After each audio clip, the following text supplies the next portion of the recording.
And chat? How's it going, guys? To answer your question, that is, I'll paste it in chat. This is from the official Adventure Zone Balance soundtrack. It's not from a fan animatic at all. But yeah, welcome back to Danganronpa, where we've just had a murder most foul. Danganronpa.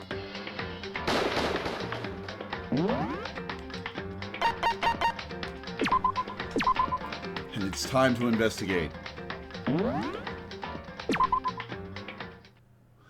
It surged out of me like water from a spring gushing out of the ground. Byakuya, on the other hand.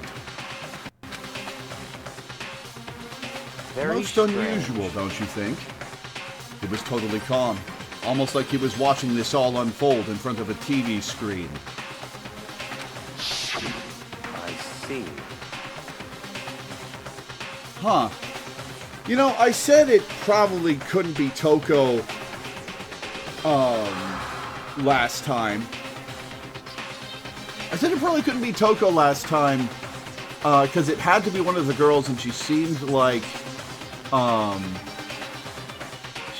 she had a bunch more plot to go through. But it's possible that Byakuya killed her, and Toko brought her in here and strung her up. Okay. So, 3 suspects then. Byakuya, Hina, and Celeste.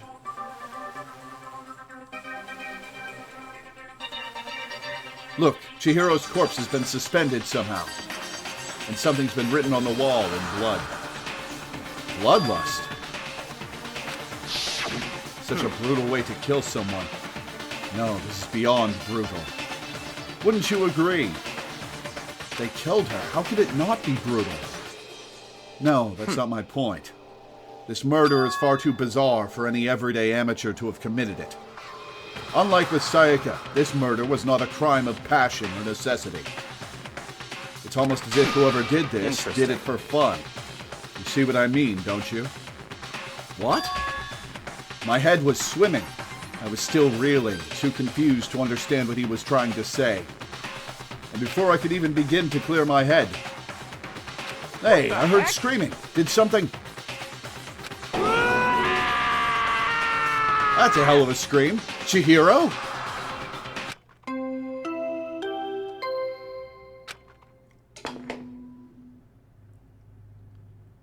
A body has been discovered. After a certain amount of time, which you may use however you like, the class trial will begin. What the hell was that? Ah, that's right. You were unconscious during Sayaka's, so you don't know about it. What you just heard was the body discovery announcement. Apparently, when 3 or more people discover a body, an announcement plays to let everyone know. I imagine it's so that the search for the culprit can proceed fairly for everyone involved. Proceed fairly? The body discovery announcement? That Chihiro really is... Oh, she's just strung up in the background. God. Dead, yes. Before you start screaming your head off, go round everyone up. It seems another game has begun. Another life or death game to uncover a killer. Was Leon again somehow? Ha! Taka bolted out of the locker room. As everyone made their way to the scene, it felt as if no time at all passed. It was like my sense of time had just taken wing and flown away. When I finally came back to myself, I saw everyone had the same look of confusion, fear, and anger. We all just stood there, gathered around Chihiro's body. Damn, I couldn't keep her safe. So there's another victim. Which means we are now in the same position once again. Fuck, man. What the fuck is this? What the... It's a dream. This is a dream. It's all just a dream. In fact, I haven't even been born yet. I don't have any memory of ever being alive. shut up.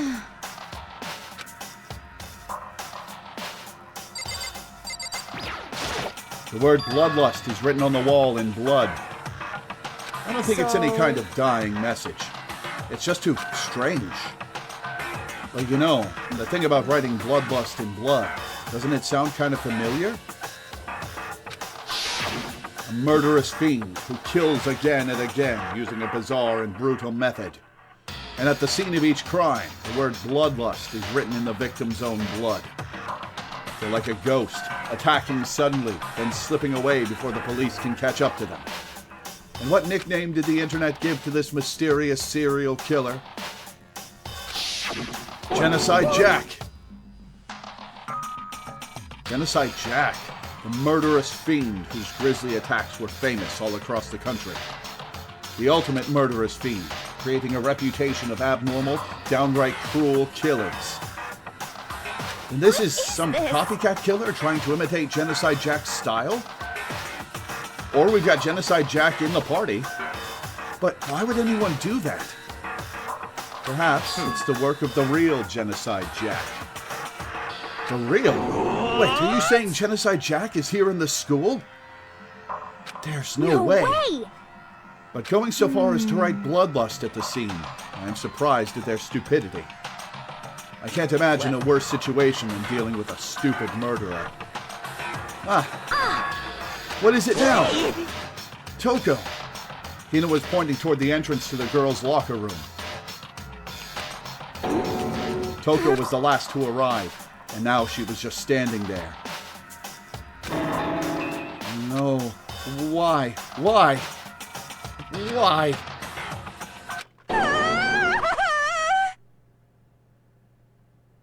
That's certainly a character portrait. That is certainly a character portrait. Gadonk. She fainted. That did not sound good. Toko! Hina rushed over to the collapsed Toko and started trying to shake her awake. Toko, are you okay? Come on, wake up. Oh, that's right. I just remembered what she said about how she faints anytime she sees blood. Is she faking it, or does that mean she couldn't have killed her? So she is hemophobic. It's called heterochromia, Celeste. I imagine she does not watch too many horror films then. This isn't a violation of the rules, right?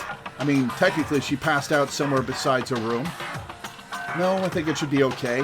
The regulations prohibit sleeping, like on purpose. Since she didn't faint on purpose, it doesn't count? Gotcha. Toko, can you hear me? Hey, you gotta wake up. As if she'd heard her, Toko suddenly shot awake. As in, she literally jumped up from where she was laying. It was such a strange reaction, I was at a total loss for words. I know what heterochromia is. I was making a reference, yeah.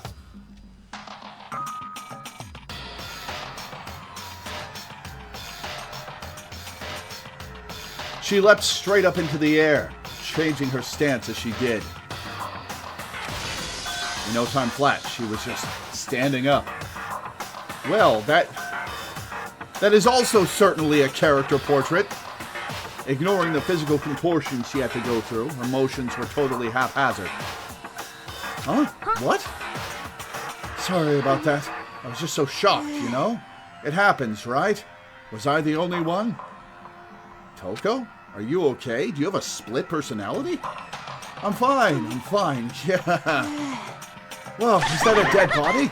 Hey, are you dead? She must have hit her head real hard when she fainted. The world has a front and a back, a top inning and a bottom, a sea of truth and a web of lies. This is quite concerning. I mean, she sounds completely different. No, everything's fine. At least the stutter's all gone. That's a good thing, right? It's clear to me that everything is not fine. Your eyes seem strangely vacant, and that tongue. It might be best if we take her back to her room for the time being.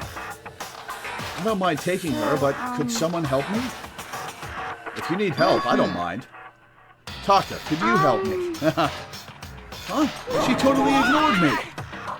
Very well. You take care of the girl, and the rest of us can begin the investigation right away.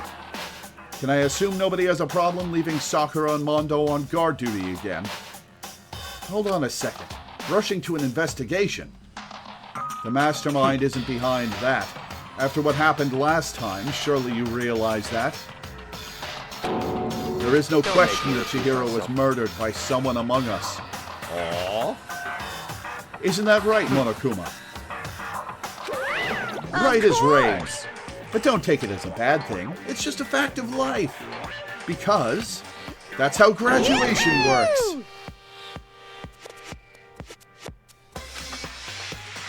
Then it's happened again? Is that what you're saying? That another one of us killed a fellow classmate? What, does that freak you out? You guys got no balls, you know that? Is there just nothing down there at all? Well, I'll let you pray to mine if you want. No. Actually, I don't have any either. Sorry. Stop monologuing and give us what you came here to give us. You did bring it, right? I sure did, chum. Allow me to present the next Monokuma file. I know how much you must be looking forward to it. So please do your very tippy-top best on this investigation. You really gotta do another investigation? Examining the corpse of one of our friends. Having to suspect all our other friends. I hate this. I can't take it anymore. I hate it too. Oh, no! I've had enough. I'm getting out of here. Where do you plan on going? There's nowhere to run. Just accept it already. After all, blood is just a liquid. A dead body is a simple object. God, you're an asshole. You are very enthusiastic about all of this, are you not? How can I not be? Naturally. If we don't unmask the culprit, we all die. That's true, but to jump into it so soon, he's been reading for the past few days. He's excited. What? What? Do you want to die? Fine, then go off and die somewhere. Right now. Go ahead. You're a waste of space. A dead body is a Damn you! Chihiro wasn't Piece an of object. Show a little respect or I'll beat some into ya. Yeah. Everyone stop down. bickering. Listen, there's some truth in what Byakuya said. Kyoko? If we don't solve the mystery and find the killer, our own lives are forfeit. And if Byakuya is right that Genocide Jack is somehow the one who killed Chihiro, then unless we do something, more victims could start piling up. Forget more victims. If we mess this up, we're all dead meat. Hold on. If that's your worry, you don't gotta worry any longer. In any one killing game, the guilty party may only kill a maximum of 2 people. What? I don't remember any rule like that. I just came up with it. I mean, if one person went around and killed everyone, your lovely student life would be all over, right? The new rule has been added. In that case, why not limit it to 1 person? Well, in a good mystery, you don't want to miss out on at least the potential of a serial killer angle. Just one would totally murder that possibility. Punishment is waiting Farewell for you. now. I'll catch you guys at the class trial. I can't say I understand his thinking, but if we can kill up to 2 people, then 1 more person's life could still be in danger. Which is definitely not good. Interesting. We need to uncover the culprit before something else happens. You need to shut the fuck up. Well, for now, Taka and me are gonna drop Toko off at her room. Nice, I'm gonna get dropped off. We have no time to stand around here. We must begin our investigation too sweet. If we do not solve the mystery of who killed Chihiro, then we will quickly follow her into the afterlife.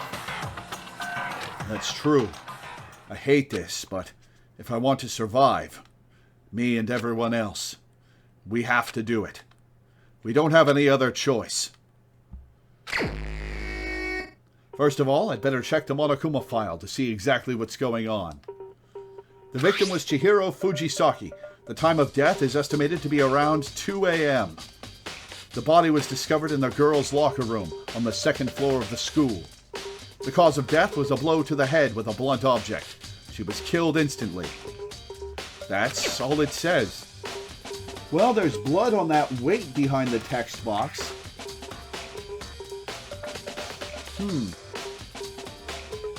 I guess maybe she was murdered in here. Well, it's not like there's any point in complaining about it. No matter what, I gotta do what I gotta do. Hey, Makoto, do you have a second? Huh? Did you need something from me? Of course. Naturally. Life without purpose is quite dull, you know. So what did you need? I'm going to let you cooperate with me during my investigation. Huh? I'm purchasing your talent. The same talent which allowed you to solve Sayaka's case. Solve? No, You seem to have some limited use, which is why I've chosen you. You have the honor of contributing to my investigation. Well, now I don't want to. So, you're inviting me to come with you? You're doing it in the most arrogant way possible, though. Now then, shall we get started? But we need to get moving. There's no time to be standing around. I don't really know what just happened, but it looks like I'll be working with Byakuya on this one. Is he trying to control the investigation to throw suspicion off of himself? I wonder. She took her time examining Chihiro's corpse. She poked and prodded, going over every inch of the lifeless body. You're a very strange woman, you know, being able to touch a dead body with absolutely no trouble. She seems to be concentrating pretty hard. It's like she can't even hear us. If you have time to talk, you have time to start investigating. I use this locker room all the time. Now it's become the site of Chihiro's death. But why was she killed in the locker room? Actually, if you think about it, she could have been killed somewhere else, then carried here. She was very light, that is true. It wouldn't be hard for someone to carry her, but still. I still think she came here on her own, by choice. What makes you say that? She'd been talking a lot lately about how she wanted to get stronger. So you're saying she came here to exercise? But according to the Monokuma file, apparently she was killed around 2 in the morning. Would she really have been exercising that late? Hina or myself are usually in the locker room during the day, so she was probably avoiding it then. Avoiding it? Although we invited her to join us more than once, she never showed up. So I can only assume she was trying to avoid us. And instead, she came to exercise in the middle of the night? Perhaps. However, but it's difficult for me to imagine she would have come alone. She did want to start exercising, but she specifically mentioned she couldn't do it by herself.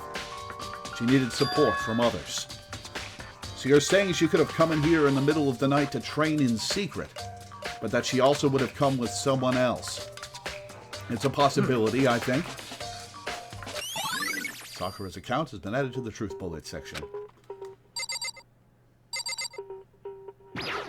Dude had a real complex about being weak. I realize that dude is gender neutral, but... You heard Chihiro talk about it, right? Oh, I need to get stronger. Yeah, I do remember she said that more than once. Sure did, which, I guess, explains the trip down here. Don't you mean the trip up here? But did she really need to get stronger that badly? You already mentioned it, but she was a girl after all. Most girls aren't all that strong. I don't know, man. Haven't really thought about that stuff. The cause of Chihiro's complex. I can't help wondering what it might be.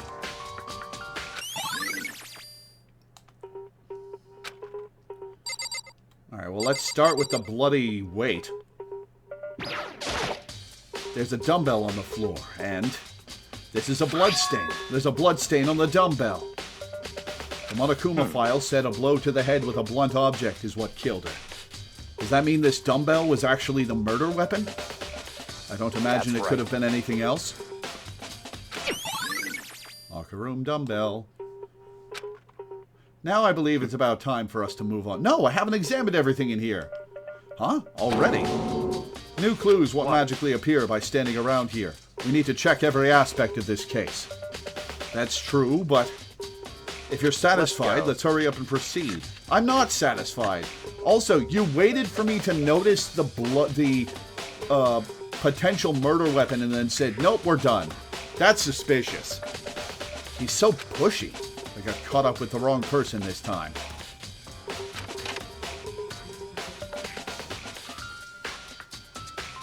So this is our next location. Huh? This place is related to the investigation. Figure it out for yourself. It's no fun if you don't, right? Fun's not what we're having here, Byakuya. Okay. I've already spent plenty of time checking the crime scene. No, I haven't. There are plenty of other things left to check here.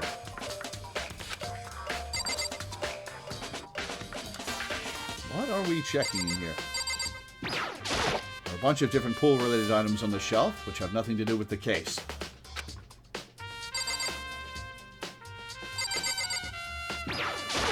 That's not even the scene of the crime, idiot.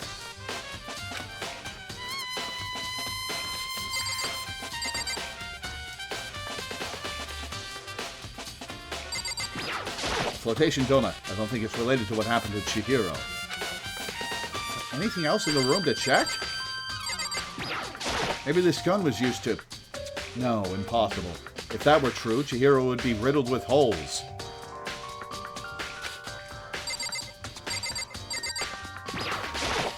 If I remember right, this card reader is meant to work with our handbooks, right?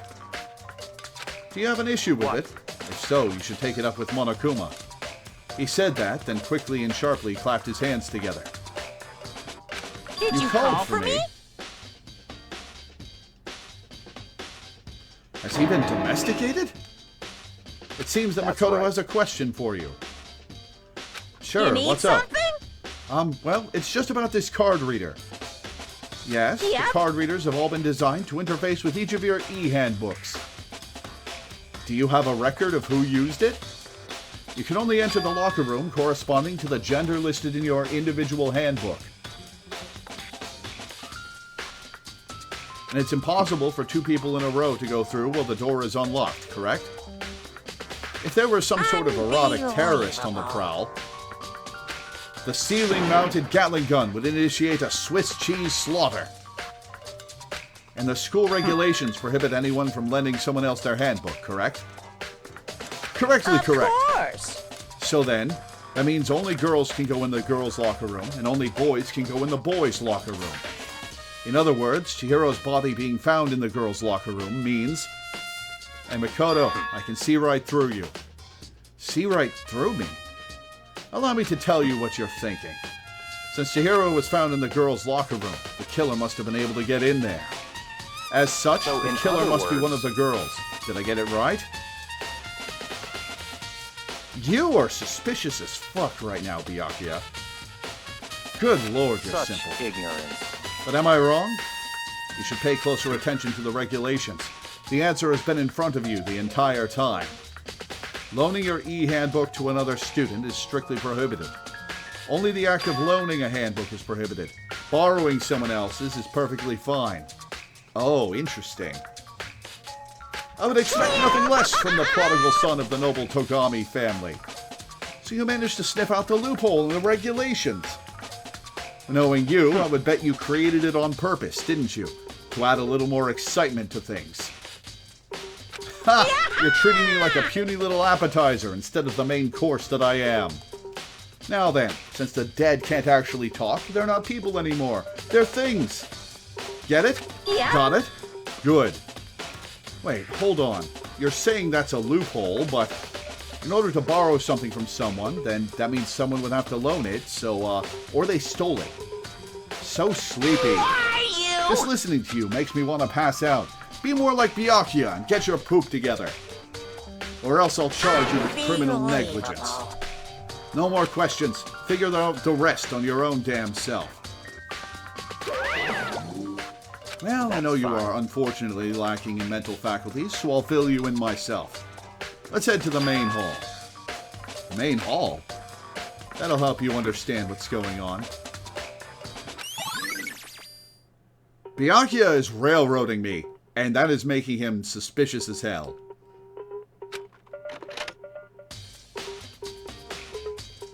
We came to the main hall. So, what are we looking for here? Does that mean I have to figure it out for myself?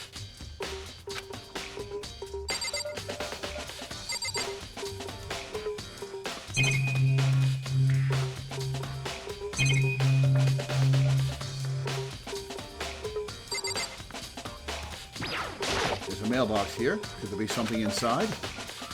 It's an e-handbook. No, wait, there's 3 of them. But what are they doing here? Oh, they're the dead students ones. So, you finally found them. Huh? Did you know these were here, Byakuya? I happened to find them by chance myself the other day. It seems there's a system in place where the handbooks of dead students get delivered to this mailbox. So then, these 3 handbooks belong to Junko, Leon, and Sayaka. You can go ahead and confirm it yourself. I immediately turned on one of the handbooks, and when I did... Yep, I thought he'd get Sayaka's. You're right, this is Sayaka's handbook. Now do you understand? This is the key to the loophole that I revealed earlier. Yeah, I feel like I'm starting to get it. You should pay closer attention to the regulations. The answer has been in front of you the entire time. Loaning your e-handbook to another student is strictly prohibited. Only the act of loaning a handbook is prohibited. Borrowing someone else's is perfectly fine. We saw this 2 minutes ago. Why are you flashing back? I see. Yeah, now I understand. Main hall e-handbooks. Hold on a second. What's wrong? That's strange. Very strange. One of the handbooks won't turn on. Is it broken? Whose is it? The other handbook showed Junko's name when I started it up. Then the one that won't turn on must be Leon's, right? Did he have it on him when he got pulverized? Or do the killers not work? Do the killer handbooks not work? It would make sense, yes. After all, he did get pummeled with dozens and dozens of baseballs. Pummeled with baseballs. The memory of it came flooding back. That cruel punishment which led to Leon's death. The execution that the mastermind concocted.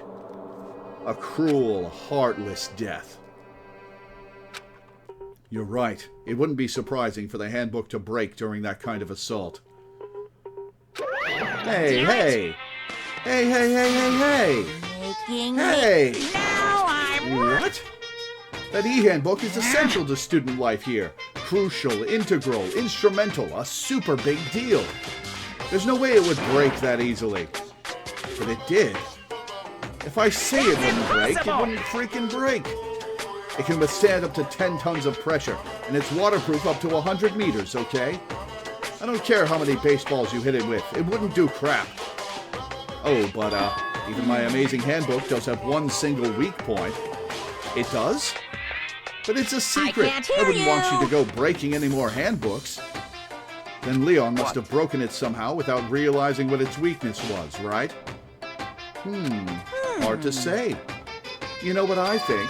I think his handbook isn't actually broken. But you might ask, how could that be? Leaving the question hanging in the air, Monokuma disappeared. What just happened? Monokuma said it's not broken, but it's an undeniable fact that it's not turning on. Well, I don't see That's any fine. connection to the case, so it doesn't matter for now. You think so? Either way, something about it still bothers me. Okay then, this should be enough to get things rolling. Let's begin our investigation in earnest and track down the true culprit. Yeah, we need to find out who killed Chihiro. To be exact, not quite. Huh? Not quite?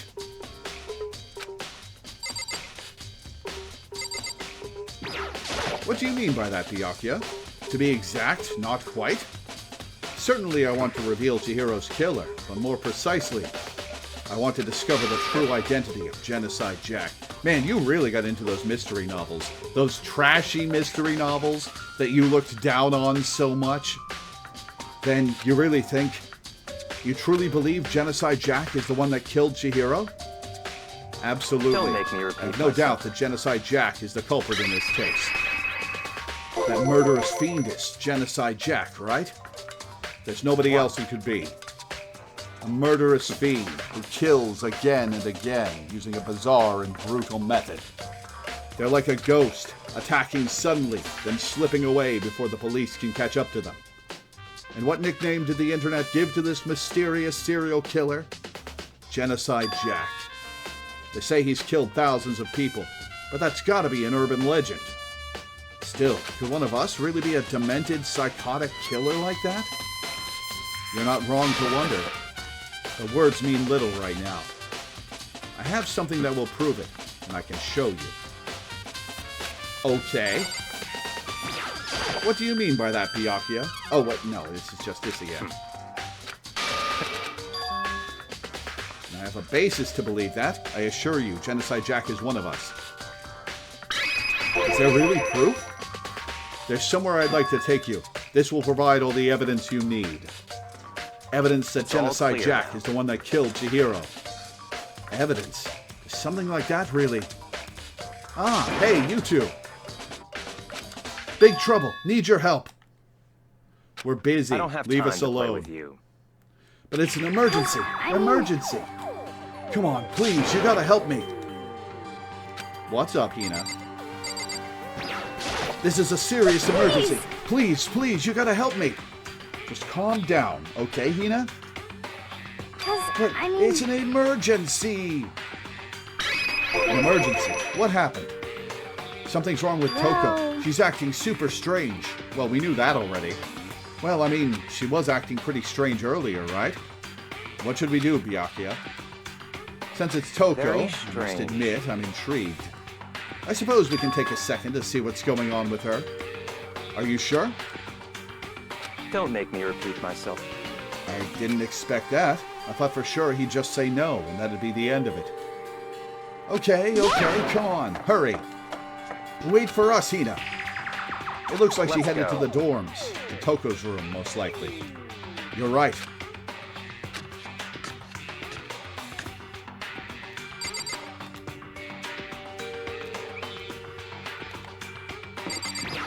You're talking to the wrong Such person, you waste of ignorance. space.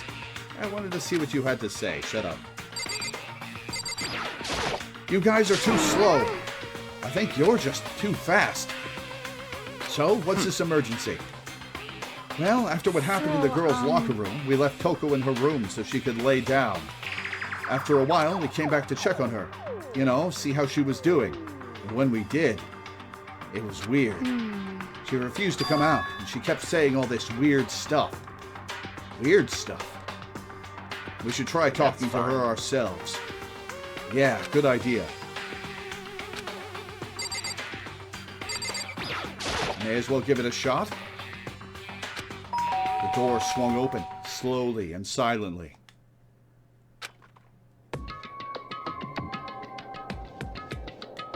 Holy crap! An aura of negativity flowed out from behind the door, forcing a gasp out of me. What? Oh, nothing. It's just that, Hina was really worried about you, holding yourself up in your room. Leave me alone. Yeah, sure thing. But, could you open up, just for a second? Won't allow it. Huh? Won't let Genocide Jack have control. You know, I was thinking you were a suspect for that. And just like that, she slammed the door in my face. What was that? She's been acting like that the whole time. When I rang a little while ago.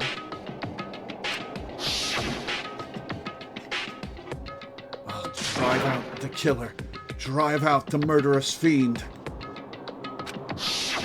It doesn't make any sense, right? I was afraid to leave her in there alone, so I tried to bust down her door. but it felt like something was holding it shut on the other side. I couldn't even budge it. Toko was scared enough to even bar her door? Does she think the same thing as Byakuya? Does she think the serial killer, Genocide Jack, really murdered Chihiro? Is that why Toko's so scared? Whatever it is, I'm really worried about her. Isn't there anyone who might be able to persuade her? Yo, Byakuya, you're up.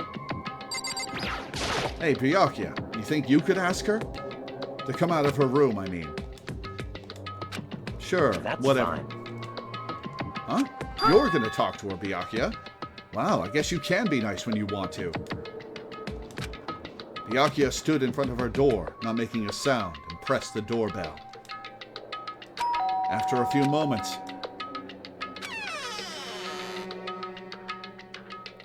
Leave me What do you alone. want? You're all so annoying. Ah, Byakuya! It's Byakuya. I'm sorry. I couldn't keep our promise. But don't worry. Never again. I won't let Genocide Jack have control ever again. And with that, the door slammed shut. Even Byakuya couldn't pull it off. There's nothing else we can do. Let's get back to the investigation. Hold on. Hey, Byakuya, what was Toko talking about just now? Something about a promise? What? Oh, I have no idea. Another one of her delusions, I'm sure. But if I say I don't know, that means I don't know. Just let Hina take care of her. Oh, yeah, okay. I'll stay here and keep an eye on her. Well then, let's go. Without waiting for a reply, Byakuya sped away. Byakuya! And I hurried to catch up. Okay, so if Toko is Genocide Jack, or if she's just a Chuni who is pretending to have a secret evil side, is the question.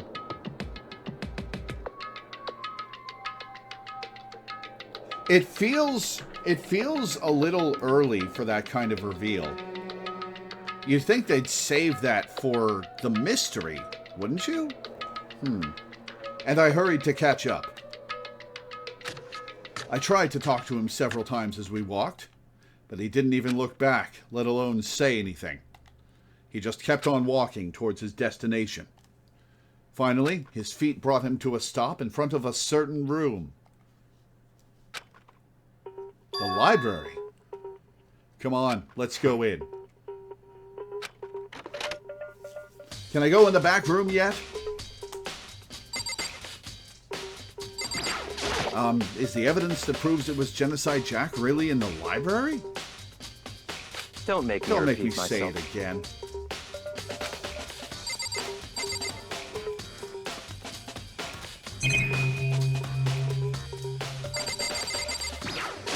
No point in checking there, we need to find rare clues.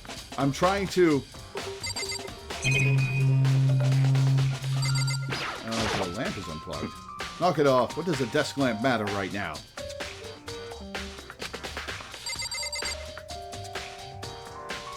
No clues there, we need to check elsewhere. Okay. Okay, hang on. I guess I'll check the back room. If I remember, on the other side of this door. It's the archive, right? Hurry up and go inside. Oh, here? I said, finally, can I check the door? And then I didn't check the door. It'll all make sense go. once you're inside.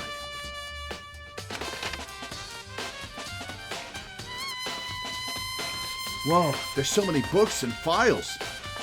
And so much dust, too. I would say there's So enough in value other in this words- place to endure the dust.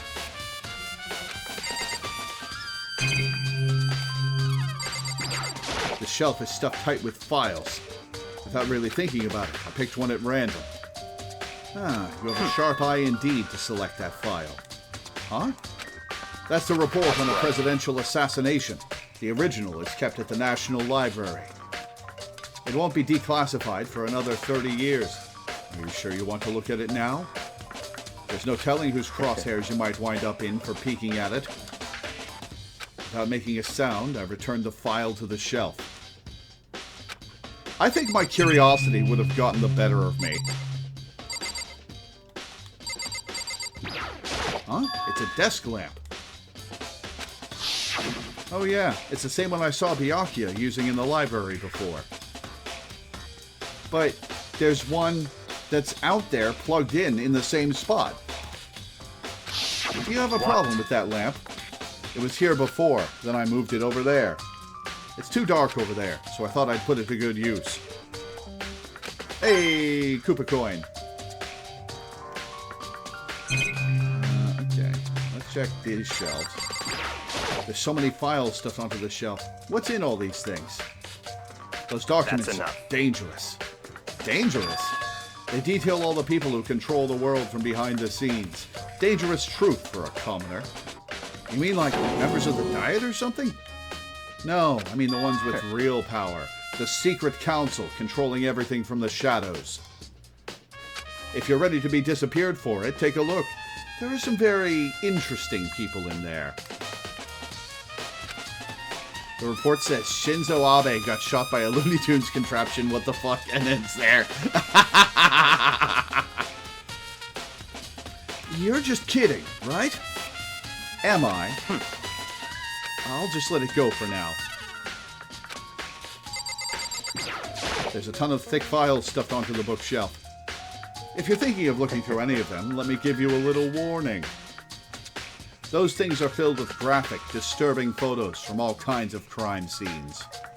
It's the kind of thing any normal person wouldn't ever want to look at. Be careful. Huh? What do you mean? All those files there are investigation reports related to different cold cases. Those are internal documents for police eyes only. They're not the kind of thing you'd expect to leak. What are they doing here then? Oh? If he is telling the truth at all, which I'm not sure he is, what are they doing here? What are all these doing here? Did Monokuma or whoever's controlling him place them here for our edification or for their own? There's a wooden box. It's empty. Although, judging by the smudges and the dust, it looks like there was something inside. That's an extension cord? I wonder what it was. There was an extension cord plugged in there. It proved very useful while I was in the library. An extension cord, huh? So, are you finally beginning to understand the true splendor of this library? The entire reason I was interested in the library is because of this room right here. It's home to classified government documents, Interesting. police records, things no ordinary person would ever see. Isn't it magnificent? This can't be for real, right? That's your guy's Such problem. ignorance. Anything that doesn't fit into your preconceived reality, you label it a lie. Well, it's not that. It's not like I totally refuse to believe it, but I mean, there's just so much. How could anyone have put all this together? I suppose it goes to show just how much Hope's Peak truly wields. How much power, you mean? Or perhaps the mastermind may have wanted to provide us with enough entertainment to keep us from getting bored. It's no use. I can't keep up with all this. It's just too unreal. What's wrong? You still can't believe it? What about you? How can you believe it so easily? Things like that are usually impossible. What do you mean, usually? Usual? Normal? Ordinary? Simple? Those things don't exist anywhere in the real world. If you don't understand what they actually represent, you don't understand the nature of anything. You don't pull your punches, do you? Besides, what you consider usual is based on your common sense, right? But what makes you think your own common sense applies to me at all? The documents gathered here are genuine. I have reviewed them multiple times, so there is no doubt. Hold on a second. You're saying you've read all these documents and more than once? But all this has to be like top secret confidential stuff, right? So why? Well, he was curious and entitled. My family has a reading room just like this at our home. Ours is bigger, of course, and not as dusty. Huh? Members of the Togami family have access to any variety of government-related documents. That includes foreign powers as well as domestic. How is that possible? So I already in told other you, words- there's a secret council that controls the world from the shadows. Is your dad on it? Or your mom, perhaps? Gender equality. My family is a member of that council. And I have within me the bloodline that will allow me to one day bend the world to my will. But to become such a ruler, I must know all levels of this world, backwards and forwards. Interesting that you're sharing this with me. So whenever I have time, I like to review whatever documents and materials that interest me. Which is why I can proclaim without a doubt that the materials gathered here are the real thing. This is beyond believing or not believing. Byakuya is actually starting to scare me more than the actual mastermind. And what always interested me the most were the cold case police investigation reports. Reading through those reports has always been a hobby of mine ever since I was little. Morbid for a child. It's excellent mental exercise. I've solved more than a few of those cases just by reviewing the reports. And among all those reports, one of my recent favorites is the Genocide Jack case. As he talked, Byakuya grabbed a specific file from the shelf. This is the complete case file. Every single report surrounding the Genocide Jack cases has been compiled in here. Because there are so many, allow me to quickly summarize the main points. To begin, there are two notable characteristics in every Genocide Jack murder. The first characteristic is that at every crime scene, the word bloodlust is written in the victim's own blood. And the second is that when the victims are murdered, their bodies are suspended in a certain way. Bloodlust is written in blood, and the victim's body is suspended. It's exactly the same as what happened to Chihiro. Save your surprise. The best part is yet to come.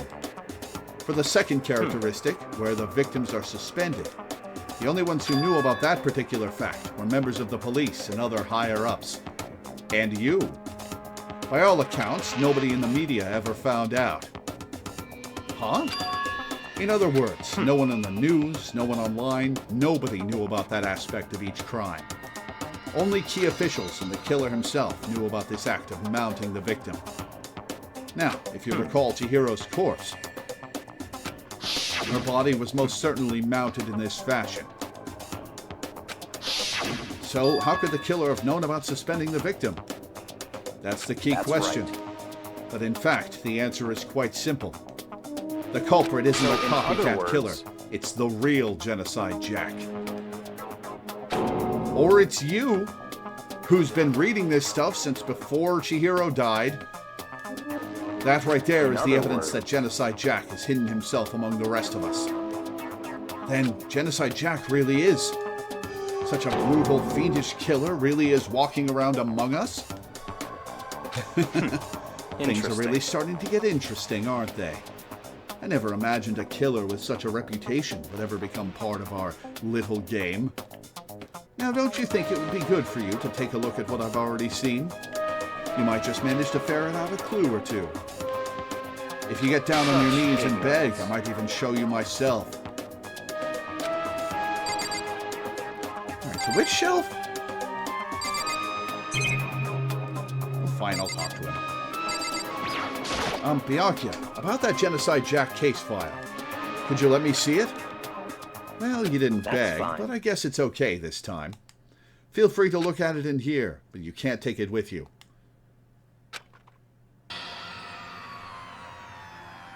Byakuya handed me the file, and I flipped through it with tense, nervous fingers. Byakuya would not have been able to fake this.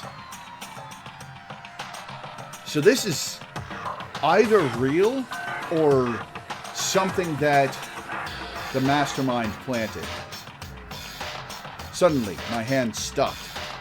I had reached the page where photos from the scene of each crime had all been collected.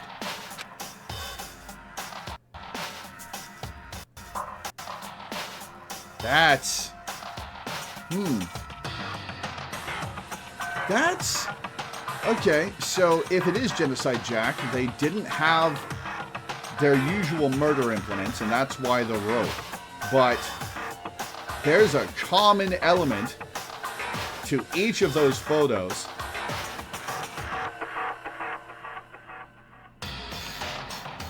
Oh,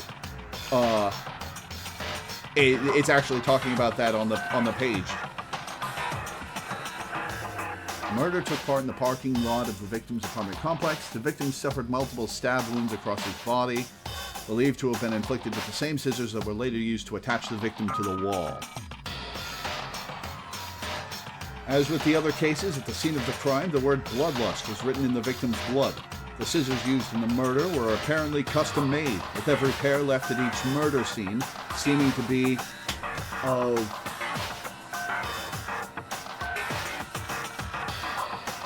something material and of the same material and construction.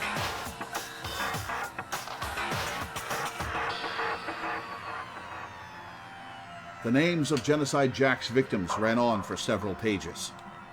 Ken Harada, 32. Tetsuhiro Honda, 17. Shoji Gaku, 23. Kano Issei, 14. Takeshi Yoshida, 30. Komatsuna Taro, Takafumi Gono, Uchida Naohisa, Takeshi Masamune, Yuto Yumajima. There was no end to it. It would be really funny if these were the names of devs for the game. Well, one thing became perfectly clear as I read. All of the killer's countless victims were killed and suspended in exactly the same way. And at the scene of every murder, the word bloodlust was left in the victim's own blood. Now take a look at the next page, and you'll find another interesting tidbit. The next page. Profiling results. All of the crimes took place either on weekdays at night or during holidays, either day or night. The most common time for the killings to take place was on holidays in the afternoon. Based on these facts, it could be suggested that the suspect may be a student. Evidence suggests that the suspect lingered at the scene, but when they did leave, they were in a panic. Because an eyewitness has never come forward, it's unlikely there was any external reason for this. This confused behavior suggests, Coco, that the suspect may potentially suffer from dissociative identity disorder.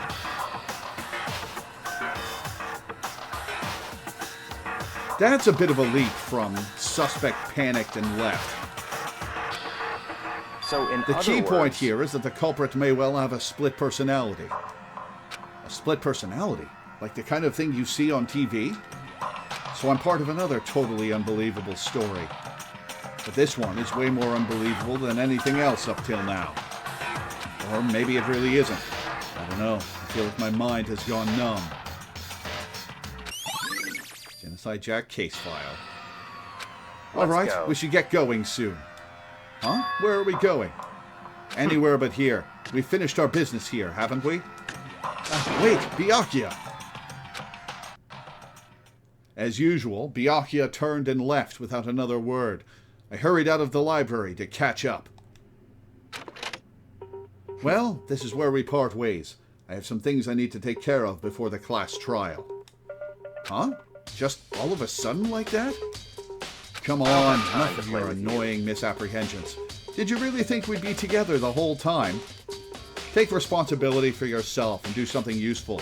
Move the investigation forward on your own. Well, goodbye. And just like that, he was gone. Just as quickly as he'd asked me to join him, he'd cut me off. In the end, I felt like I was just some plaything getting tossed around. At the same time, I'd uncovered some really important clues thanks to him. Genocide Jack, he's the one that killed Chihiro. And that murderous fiend is one of us. But who is it? I have to find that out, no matter what it takes. And to do that, there's somewhere I have to go investigate one more time. I have to go back to the crime scene, the girls' locker room. I should check the boys' locker room too. And the others might have come up with some info I might find useful while I'm at it. I need to find out everything I can. Okay. Anyone else up here? No. Anyone in the gym? No. Okay. Hifumi, Mondo, Kyoko, Sakura are in the pool area. Hina's in the dining hall. Celeste's in the warehouse. Toko is non-interactable. Taka's in the first floor hallway. And Hiro's in the main hall, trying to get out again. Okay. Let's go downstairs and talk to people. Wait, hang on. I have to go to the dining hall before this is done. Okay. So Taka and Hiro are the only optionals, it looks like.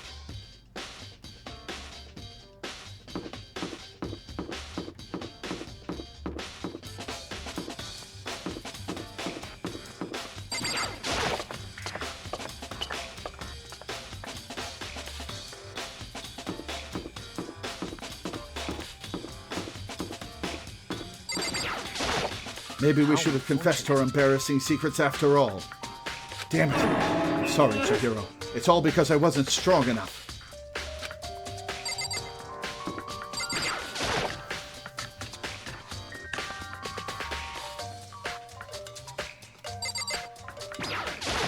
Oh, hey, Makoto. Oh, hey, Makoto. Hey, Makoto, what's up?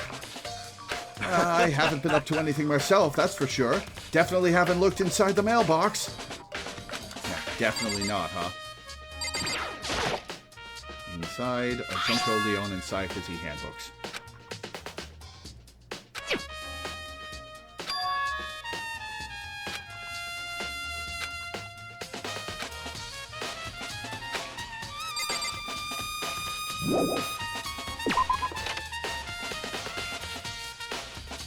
Okay. We'll do the crime scene last.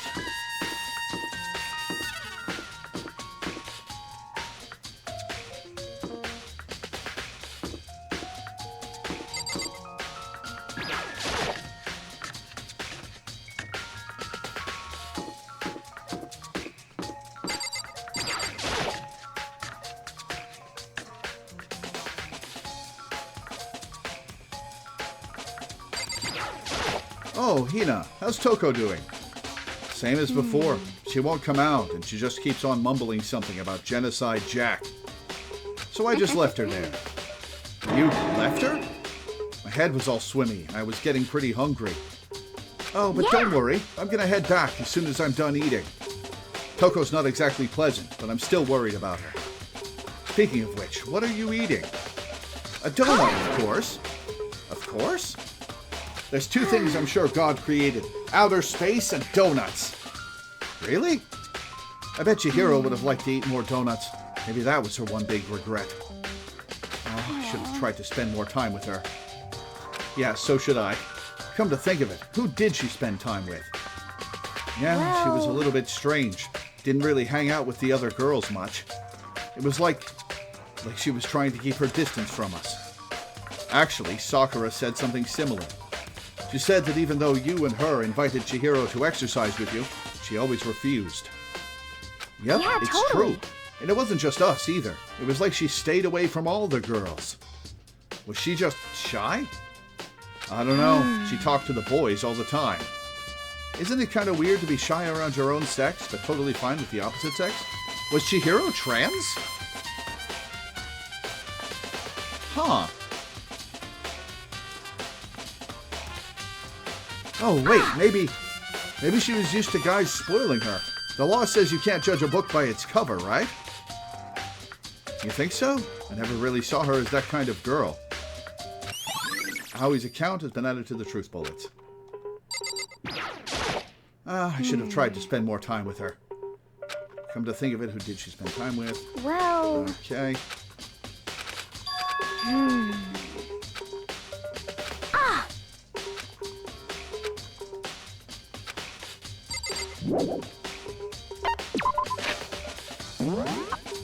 Okay, to the warehouse.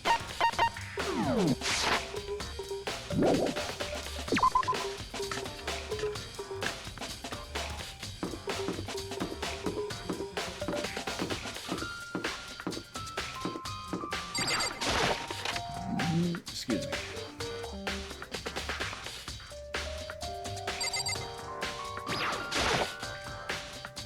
Celeste, what are you doing here? This warehouse is amazing. It has absolutely everything one might need to live a full life. From food to clothes to towels, there's an endless supply to choose from. I see that, but have you found anything related to the case? I knew you were going to ask me that. I thought talking about the warehouse itself might misdirect you, but I see it was pointless. Then you did find something. Very well, I will tell you and only you. Last night I saw her here. Chihiro was in the warehouse. What? Really? This was right before nighttime. What are you doing out this late? Oh, I was just... Are you planning to go exercise, perhaps? What?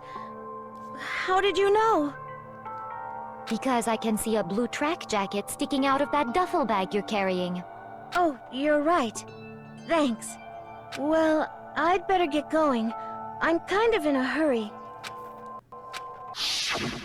She stuffed the jacket into her bag in a hurry. It was almost like she was trying to hide it. And just like that, she was gone.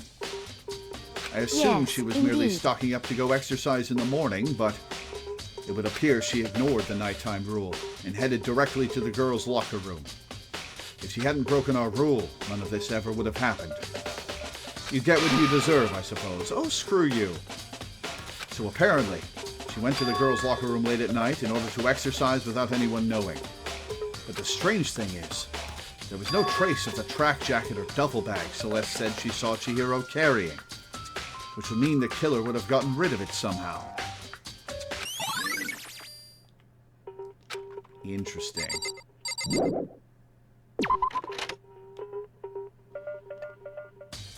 Let's check the garbage room just in case.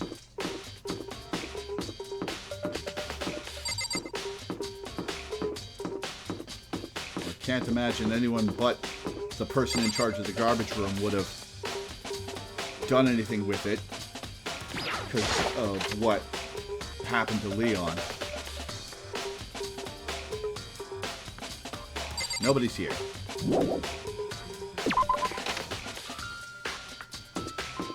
Okay. I've done everything down here. I've done everything on the first floor.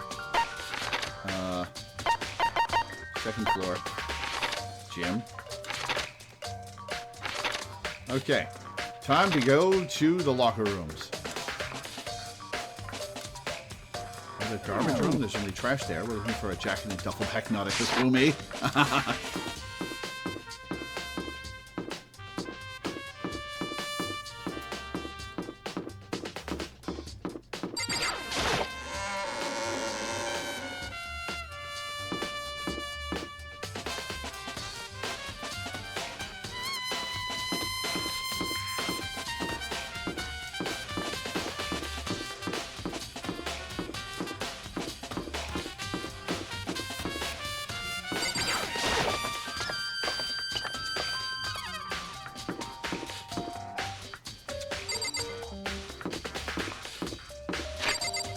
Let's save.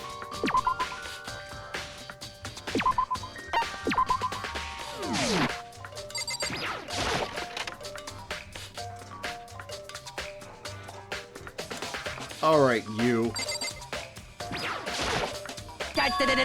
Ding, ding, ding! Hifumi has discovered evidence revealing the identity of the culprit. Another stat increase for me. Evidence? What did you find? I cannot reveal that just yet. But I guarantee that what I found will steal the killer's breath from his lungs. Are you sure about that? Share it, jackass.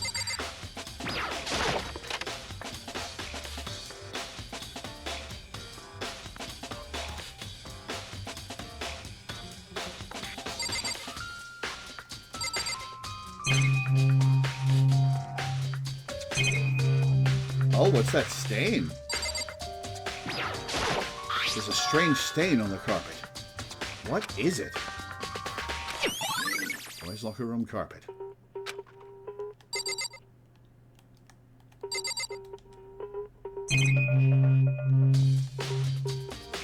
Hey, the poster's been changed. Huh, this poster. It's a popular boy band called Tornado. Somehow it doesn't quite seem to fit in the boys' locker room.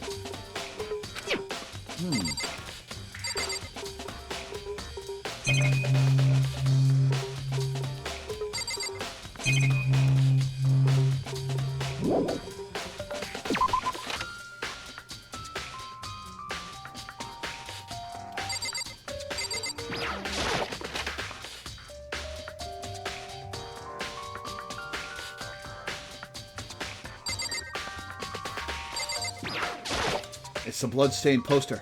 The blood is the most noteworthy part, but the big-breasted swimsuit model is pretty noticeable too.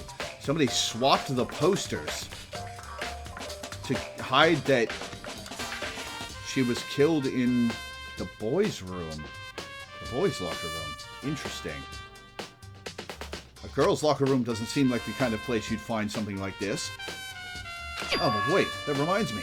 The poster in the other locker room is... That's right, there's definitely something strange about this. In the boys' locker room, there's a poster of a popular boy band. In the girls' locker room, there's a poster of a big-breasted swimsuit model. Could the posters have been switched? But if they were, why? What reason would anyone have? Maybe I should talk to someone who knows a little more about the locker rooms. Yeah, I'm thinking Chihiro was trans and...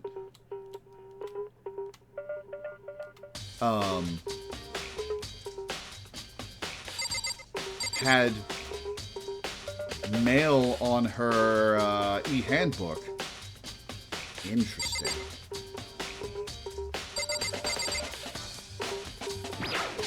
You spend a lot of time exercising in the girls' locker room, right, Sakura? Of course. I've used it nearly every day since it opened up. Sometimes Hina and I use it together. Okay then, let me ask you something. Do you think the posters in the boys' and girls' locker rooms could have been switched? Sorry, I can't really say. I never really paid any attention to the posters. I see. But there is something that's been bothering me about the locker room. You see, I like to drink a little protein coffee every time I finish exercising. That sounds gross. We have protein coffee? In the warehouse. It's not the highest quality, but I don't have a lot of other options. I mix protein powder with coffee and down a glass of it after exercising. Anyway, the other day, I spilled some on the carpet in the girls' locker room, and it left a stain, so the carpets were switched too. Interesting. A stain? But I don't see any stain on the carpet now. Exactly. Of course. I noticed it earlier. The stain has disappeared. I can only assume someone came along and cleaned it up. But still, isn't it unusually clean? As if there was never a stain here to begin with. Okay, so Chihiro was definitely exercising in the boys' locker room, was murdered there, and the carpet and posters were swapped to make it look like she was murdered in the girls' locker room. And that's why she didn't want to exercise with Sakura and Hina, is because she had mail in her handbook and couldn't get into the ladies' locker room.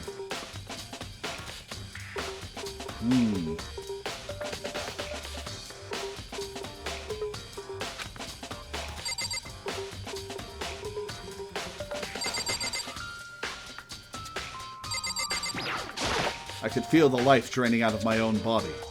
It's a dead body. Chihiro's dead body. Kyoko, got anything to say? Hey, Kyoko, have you made any progress on your investigation? Generally speaking. But I have to get going. I have something unrelated to take care of.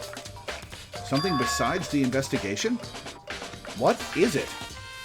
Nothing you need to worry about. Just concentrate on the murder. But before I go, let me give you one piece of advice. You should examine Chihiro's body one more time. Thoroughly. Also, her handbook is missing. You might want to determine its whereabouts. That's it. Goodbye. I'll be praying for your success. With that, Kyoko turned and left the girls' locker room. I guess I'll take another look at the body then. And Chihiro's handbook is missing? That's definitely worth worrying about.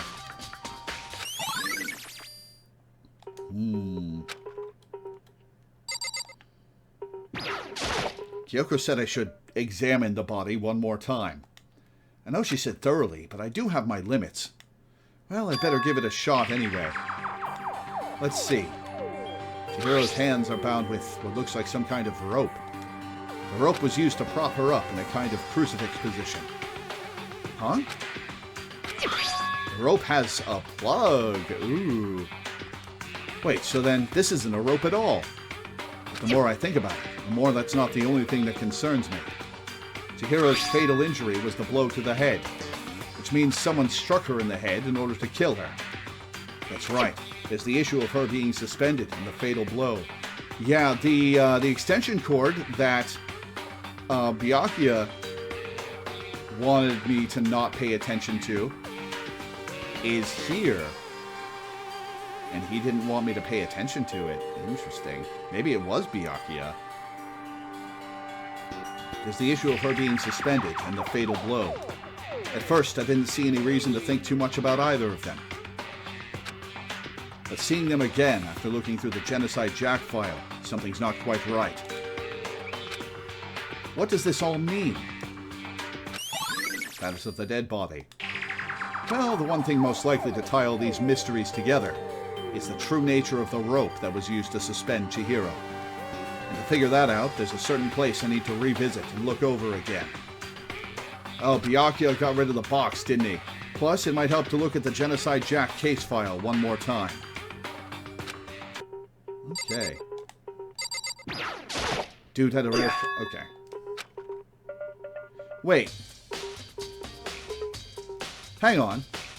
Are you calling her dude because you realized she was trans?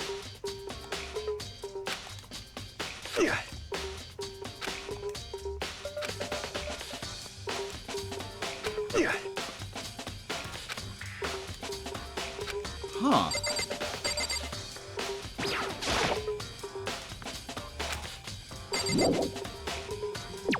Interesting. Okay, time to see what evidence Byakuya has hidden.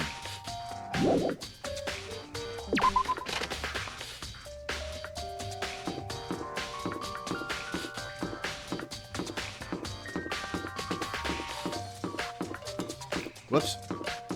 Library door is not at the end of the hallway.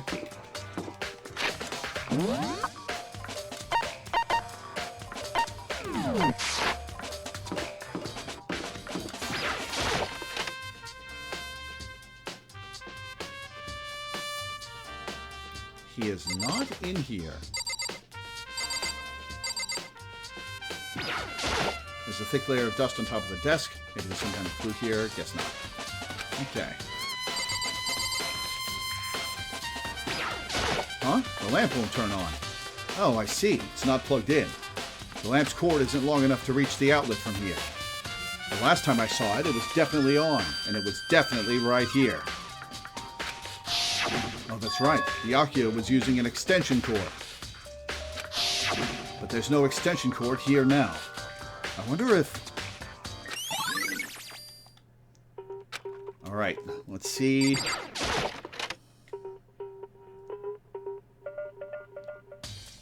Okay, box is still here. The wooden box is empty. The extension cord was in there before. Okay. Which one of these is the Genocide Jack file? I want to take another look at Genocide Jack's case file. Thought so. I remembered that was the Cold Cases set. I know it was around here somewhere. Huh? It's gone! Did someone take it out of the archive? But the only one who would do something like that. I can't think of anyone but Byakuya. Bing bong.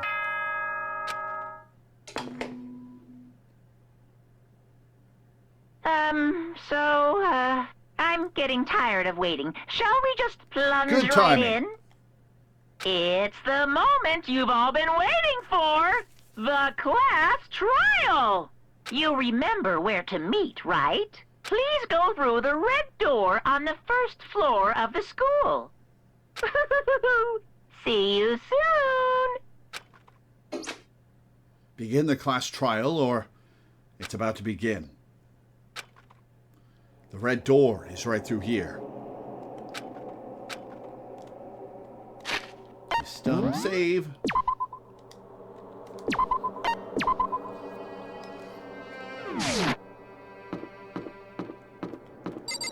Excuse me. So, is everyone ready to... What? Am I blind or are we missing someone? Yeah, Toko's not here. And Toko is... You really don't remember? Kidding. I'm just kidding. How could I forget that little nut job? She's a crucial part of the class trial this time. Okie dokie, I'll go ahead and drag her out here, kicking and screaming. Just one moment, please. And just like he said, a few minutes later, he reappeared, dragging Toko behind him. I told him I didn't want to, but he forced me. I can't believe you would drag a girl around. Terrible. You're terrible. So now everyone's here, right? Okay then, hustle onto the elevator and let's get this show on the road. I'll see you guys down there. So, Let's go. shall we get going? It's time to find out who killed Chihiro. Chihiro Fujisaki. She was so gentle, so calm and meek. Nobody had any problems with her. Someone made the choice to kill a girl like that.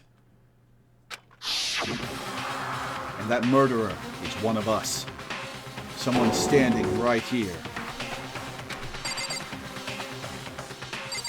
Left or right?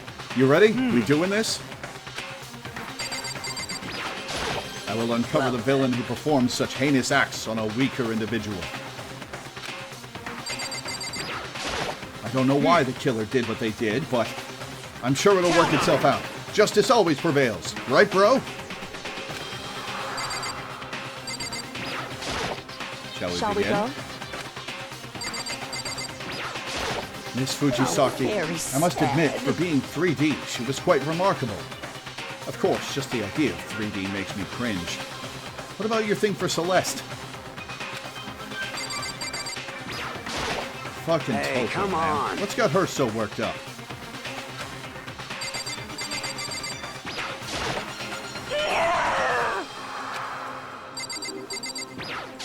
There is something odd about Toko's behavior. I do not think mere shock is enough to explain it. I guess I wasn't much help at all on this one. That you rarely are. Well, you gave me some pieces of information both times. I gave you plenty to work with. Show us how far your logic can take you. All right. Down we go. We have no choice, right?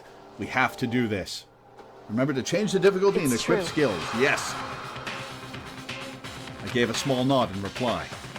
With one last deep breath, I walked toward the elevator on shaky legs. With each step forward, I could feel my heart starting to race faster and faster.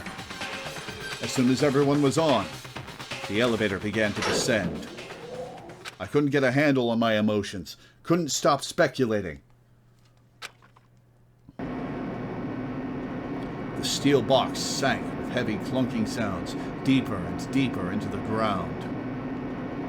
And as we went deeper, the uneasiness in my heart grew bigger and bigger. The elevator was unaffected, however, and continued to descend without hesitation. Until finally, it came to a sudden stop. What do you think? I redecorated. Isn't it so fresh? Isn't it so exciting? Don't waste our time with stupid questions. Let's get this over with. Good, good. You're rip-raring to go. Gotta say, I don't hate it. Not at all.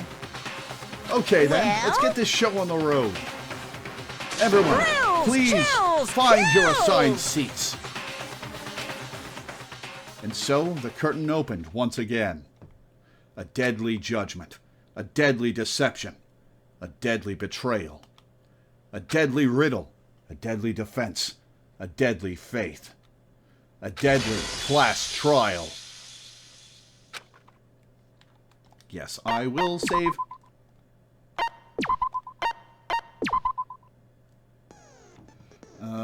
Okay. Set skills. Shift reduces aim speed. Neural liberation. Focus gauge decreases more slowly. I've got melodious voice and trance equipped. I might as well equip neural liberation.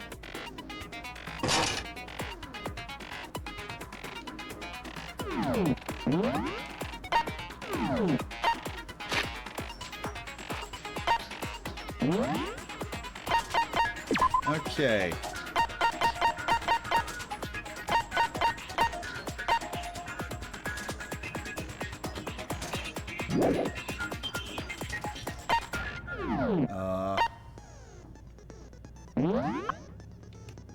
Just regulations.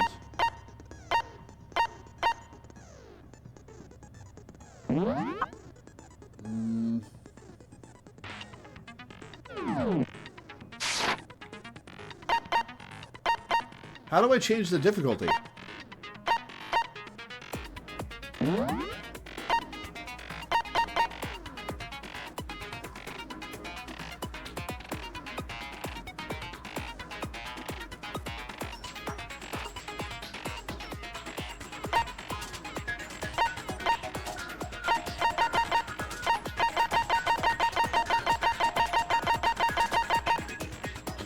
You can do it from there?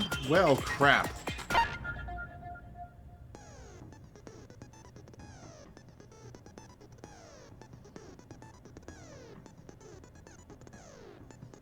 Damn it, I should have started on mean. Oh well.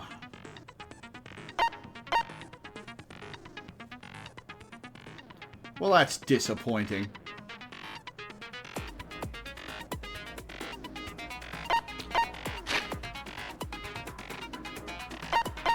Let's see if I can do it from the main menu.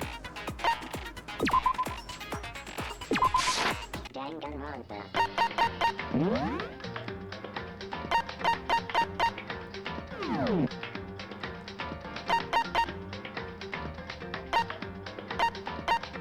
Oh, damn it.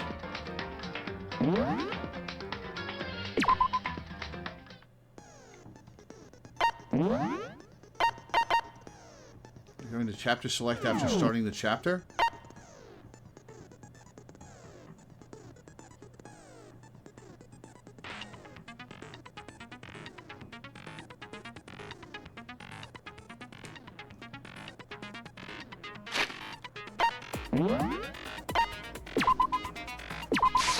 Danganronpa.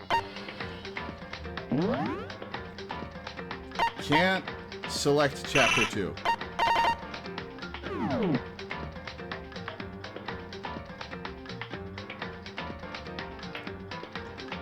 Can't do it for chapter 2. Damn.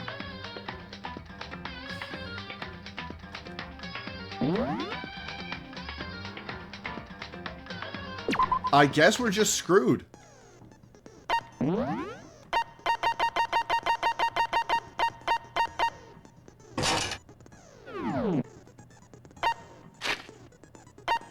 Man, that sucks. Backs out to main menu, replays whole game to this point on mean.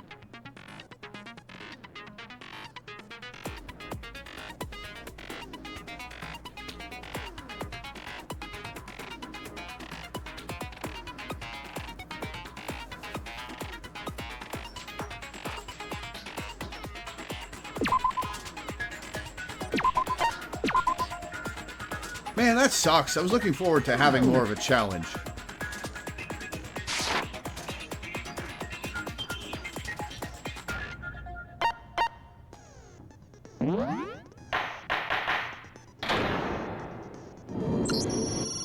Let's begin with a basic explanation of the class trial. So, your votes will determine the results. If you can figure out who done it, then only they will receive punishment. But if you pick the wrong one, then I'll punish everyone besides we the know. blackened, and the one that deceived everyone else will graduate. Okay, then. So, first off, let's talk about the murder weapon! First, we have to make clear it was used to deliver the fatal blow. Yep, first time. Welcome, newer Dallas.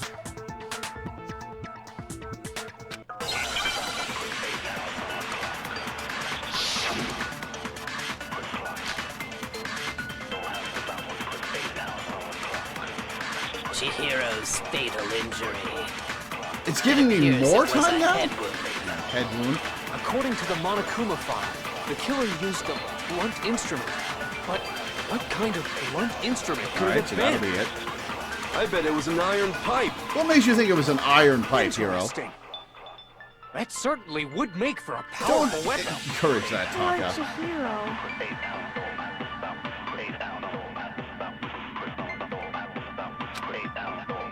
Chihiro's fatal injury.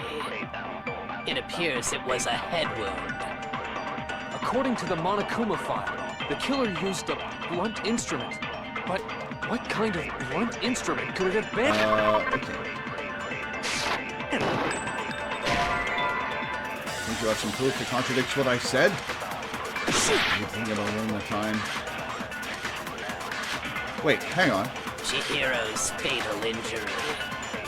It appears it was a head wound. Oh, I have to do iron pipe, According don't to the I? Monokuma file, the I killer forgot. used a blunt instrument. But what kind of blunt instrument could it have been? I bet it was an iron pipe. Oh, damn it. Interesting. It goes by That fast. certainly would make for a powerful weapon. Poor Chihiro.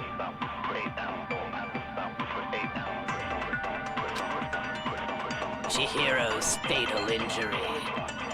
It appears it was a head wound. According to the Monokuma file, the killer used a blunt instrument. But what kind of blunt instrument could it have been? I bet it was an iron pipe. No, that's wrong.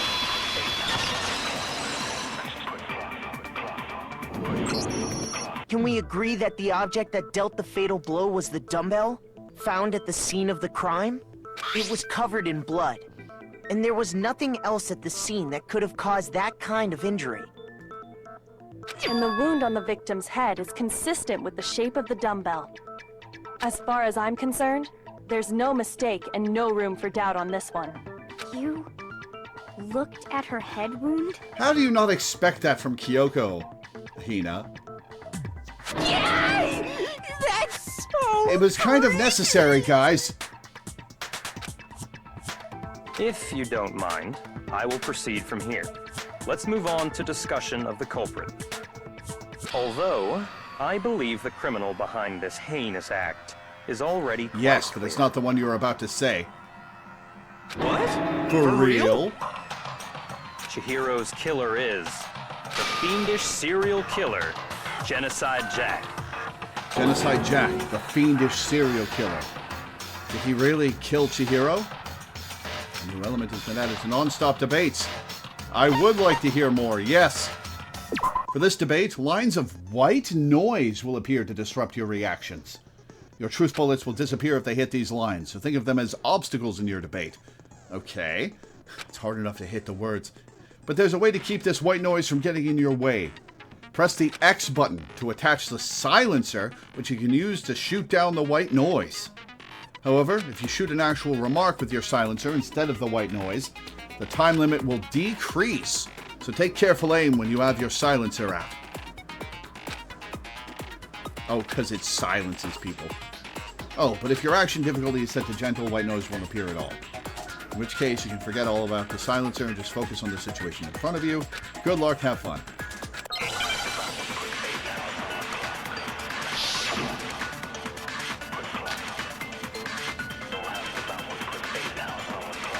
The culprit is Genocide Jack. I'm sure of it. Case closed. far as I'm concerned. But that's impossible! Why? What makes it impossible? Well, I mean, come on! There's just no proof for it. Hey, so, speaking of Genocide Jack, I don't know who that is! Okay. I'm not reading the hints. The culprit is Genocide Jack. I'm sure of it. Case closed, as far as I'm concerned. But that's impossible! Why? What makes it impossible? Well, I mean, come on! There's just no proof for it. Oh, just So, short of speaking hitting. Genocide Jack, I don't know who that is! You can get more points if you shoot down the pink remarks. Okay, well, I do have plenty of time. The culprit is Genocide Jack. I'm sure of it. Case closed, as far as I'm concerned. But that's impossible! Oh. Why? What makes it Shoot impossible? with X. Well, Okay. I mean, I thought it come on. swapped to. there's just no proof for it. Hey, so, speaking of Genocide Jack, I don't know who that is!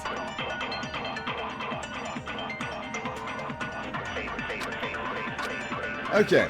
The culprit is Genocide Jack. I'm sure of it. Case closed, as far as I'm concerned. But All right. that's All right, impossible! come on. Why? What makes it impossible? Well, I mean, come on! There's just no proof for it. No, that's wrong!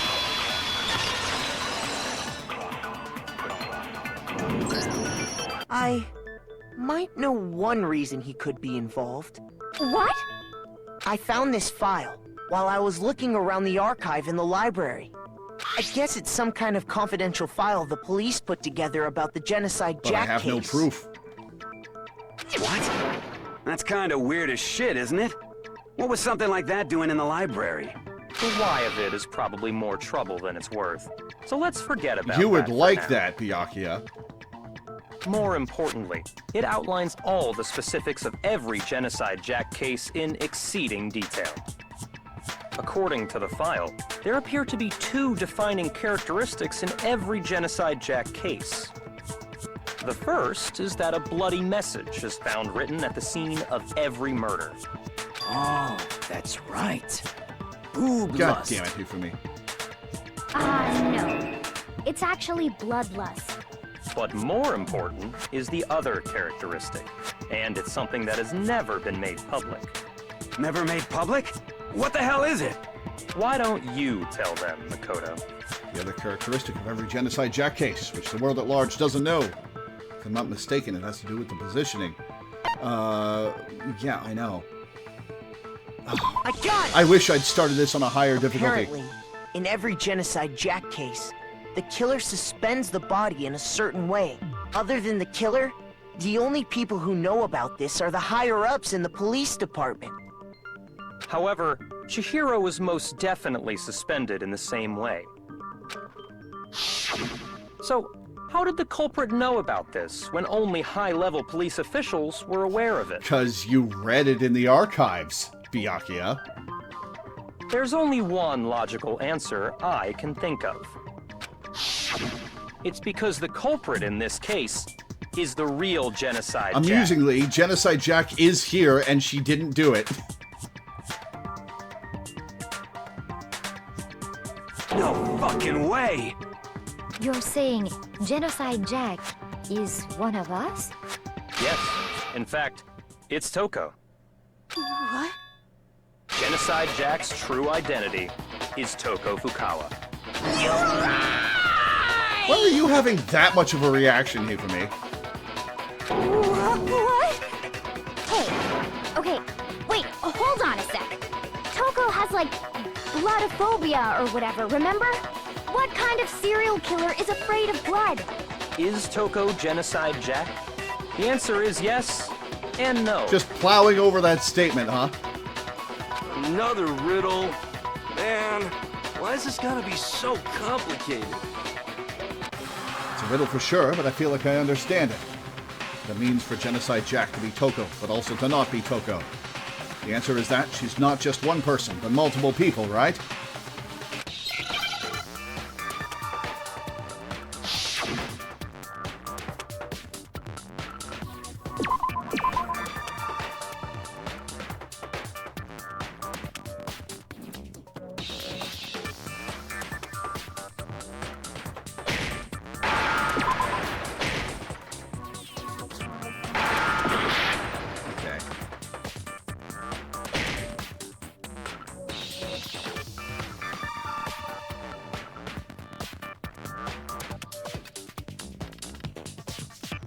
Oh, Schism. Probably? Am I pressing the right button? Ah, okay, I have to hit the red ones.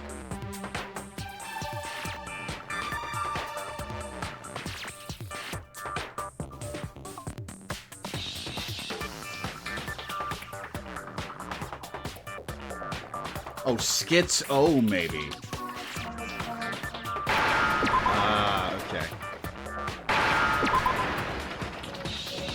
Now I understand. That's a bad stereotype. Is it because Genocide Jack has a split personality? Huh? I think I read that somewhere in the Yellow file or orange too. to turn them orange or red. I see. They thought that the suspect might have, what did they call it? Dissociative identity disorder. Oh, okay. But still, to go and say that about Yeah, it's Mr. not even the right mental Carlisle disorder. Perfectly acceptable. Toko's strange behavior after seeing the body is proof enough that she has a split personality. The one thing that shows Toko could have a split personality, her behavior changed. I got it! You're talking about how she started acting totally different than usual, right? That's right. Think back. She fainted when she saw Chihiro's corpse, and then, when she woke up...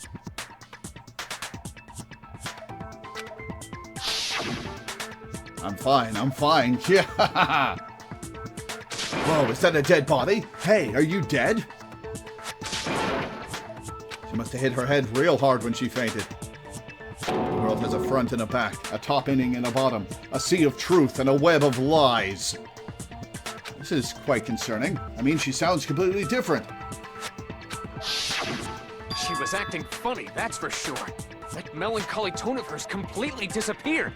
Don't go assigning adjectives to my tongue without permission. Not to mention, once she regained consciousness and saw Chihiro's body again, she was utterly calm. In other words, within her is one personality that can handle blood, and one that obviously can. So when Toko trapped herself in her room, it's because she was scared of Genocide Jack? I won't let Genocide Jack have control. I'll drive out the killer, drive out the murderous fiend. The reason she locked herself in her room wasn't to keep other people to keep from herself getting from in. getting out. It was to keep her other personality from getting out. What? Toko was afraid. Afraid of the murderous fiend inside of her. Of killing even more people. How? Yeah. How can you know all this? I do believe you misunderstood her. What she's trying to say isn't, how can you know all this? No. What she wants to know is, how could you tell them? Oh, did she confess to you? Huh? Last night, just before Monokuma gave his motive speech, Toko and I had a strange conversation. And that's why you're able to pin it on her. She told me a most interesting story. She said a murderous fiend lived within her, and she was afraid it could appear and attack at any time. And that trepidation is what's caused her to have such a bleak attitude. Isn't that right, Toko? This is all a lie. Right, Toko? You said you wouldn't tell anyone. What? You promised. I can't believe you I wonder lied. if Jack's gonna come out during a trial at any point. You have I don't only think yourself there's to going to blame. be any blood You here, came so to I don't me know with your what would tragic little trigger story. her. I didn't ask you to. This is the real world, not some romantic fantasy fairy tale. Besides, you broke your promise first. You said that as long as you were here, no matter what, you wouldn't let Genocide Jack kill anyone. But in spite of that promise... I'm sorry, I couldn't keep our promise. But don't worry, never again. I won't let Genocide Jack have control ever again. You said if I kept my promise, you would go out with me. That's the only reason I promised. How many times do I have to tell you? I never said that, but you weren't able to do it. You just couldn't resist that rush you got from killing. She could actually. I tried. I swear I tried to control it, But your efforts were useless. What a disappointment. I hate you. Well, the opening act is nearly finished. All that's left is to hear from the person in question directly. The person you don't mean. Toko's body suddenly lunged backwards. A huge thud echoed across the courtroom, but in the next second, I guess it isn't triggered by blood.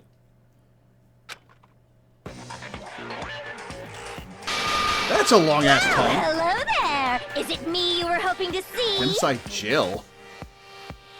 What the Oh yeah, you have to stand next to her, for me. So you figured it out, huh? Well, whatever. What are you gonna do?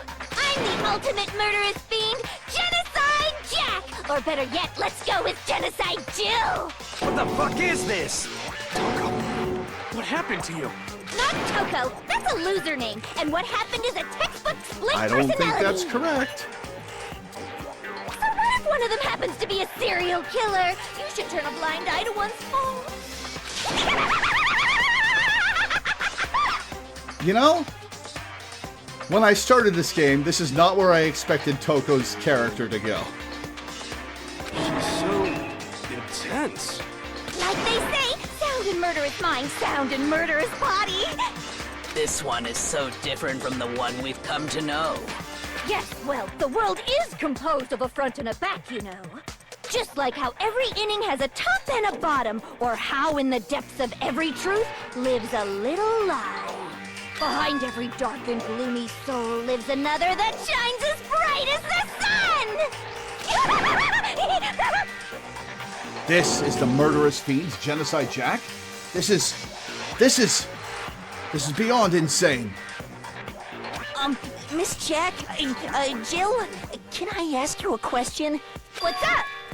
Some of us think you might be the mastermind behind our entire situation. What are your thoughts on that? Well, I'll tell you. I am the mastermind of all masterminds! Just kidding! Then it's not true? Of course it's not true. How dare you try to link me to Oh, that you're one to freakazoid? talk, asshole.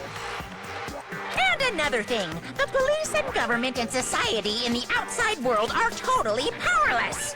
I mean, they just let this idiotic, bloodthirsty maniac go buck wild all over town. Sure, I'm a bloodthirsty maniac, but life is pain, right? To live is to hurt other people. You know, I actually think I like Jill better than Toko. I think she's actually more likable than Toko. It's a necessary evil if you want to survive. The act of living itself causes pain for everyone. Just kidding again!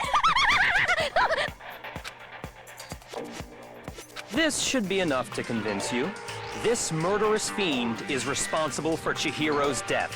There's clearly a motive, so there should be no doubt. A motive? Remember what Monokuma told us? If someone didn't murder and graduate within 24 hours, an embarrassing memory or secret would be revealed. Yeah, was this the secret that Monokuma showed Jill? Well, let's assume that Toko's secret was about Genocide Jack. If a secret like that came to light, Toko's life would have undoubtedly been forever ruined. So she had a very clear motive to never have that side of herself exposed. Interesting. Very, very, very interesting. But sorry, as much as I hate to admit it, I'm not the culprit. But I cannot imagine anyone other than you could murder someone in such a bizarre fashion. Maybe so, but nevertheless, it's the truth. Do you really expect any of us to believe you? Yeah. I could never believe a word you say, you monster! Well, no, let's hear her out. Maybe she's totally right about that, but something's still bothering me. What she said. I need to get some more details about all of this.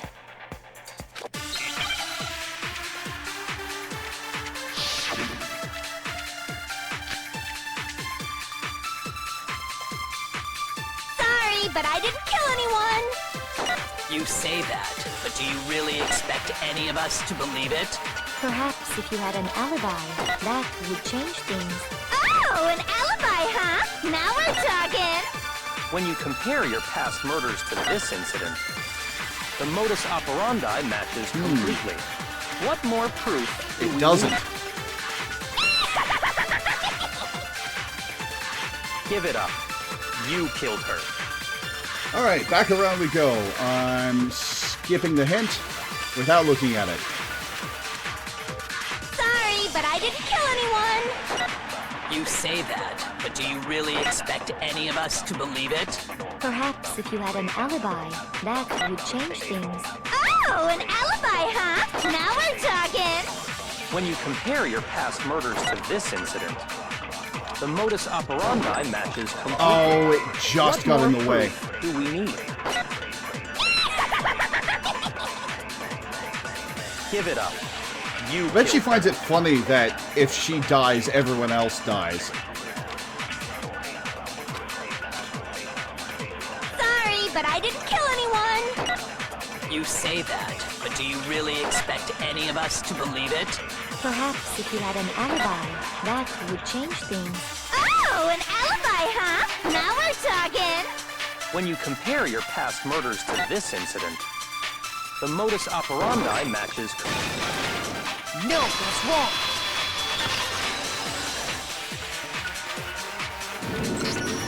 Are the methods of murder really exactly the same?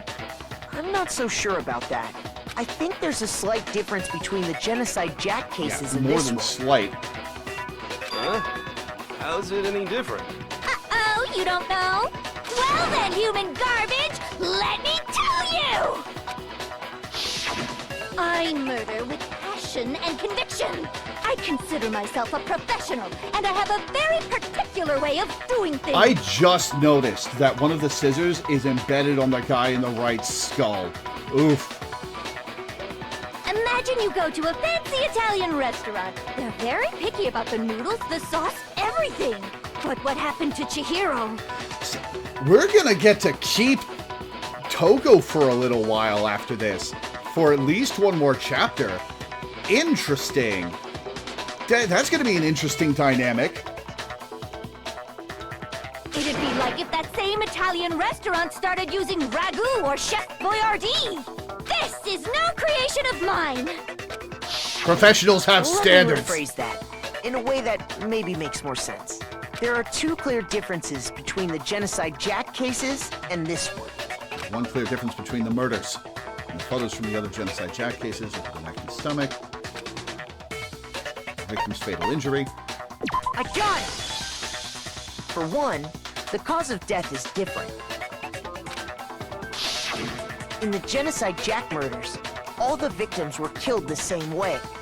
According to the case file, they were all apparently killed with a pair of scissors. And I'll bet somebody else tries to frame her later with the scissors from the ladies' sewing kits.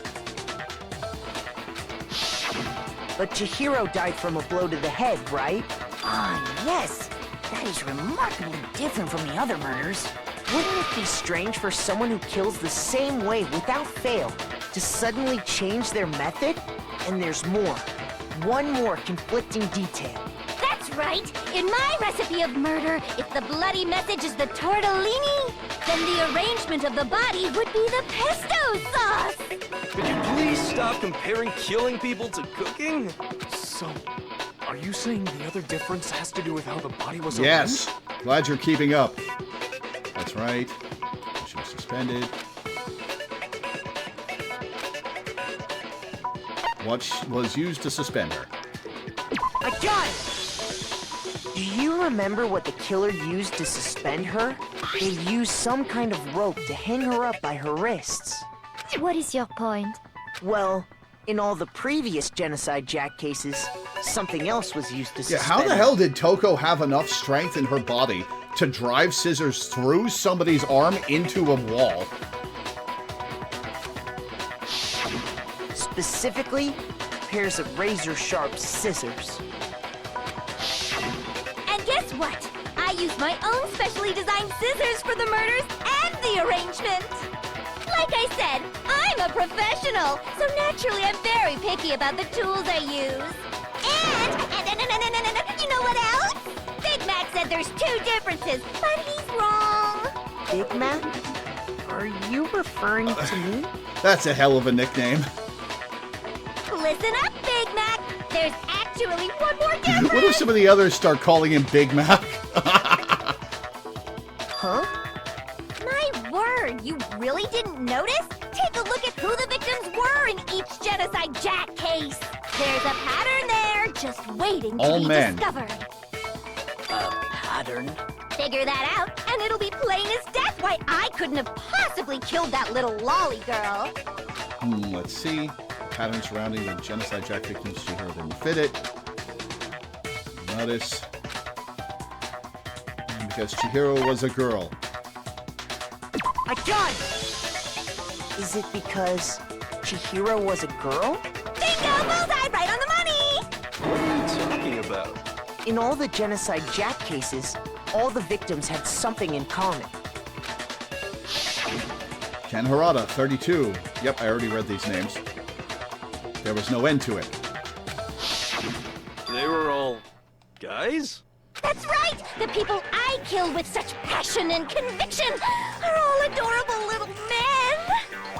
She probably just didn't notice Chihiro was trans, but it would be very funny if Genocide Jill was anti-transphobia and counted Chihiro as a girl.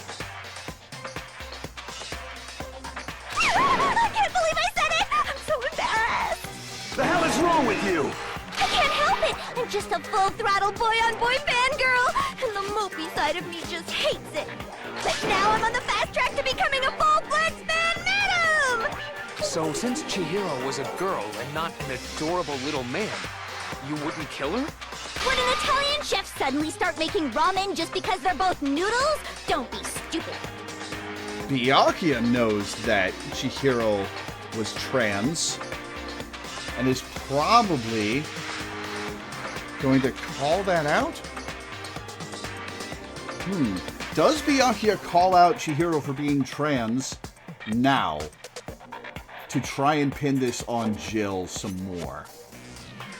I think Jill might be hungry. Does Byakuya try to pin this on Jill by revealing that Chihiro was trans? On the one hand, that would fit Jill's pattern again. On the other, that would reveal that he found Chihiro in the men's locker room. Putting him at the scene of the crime.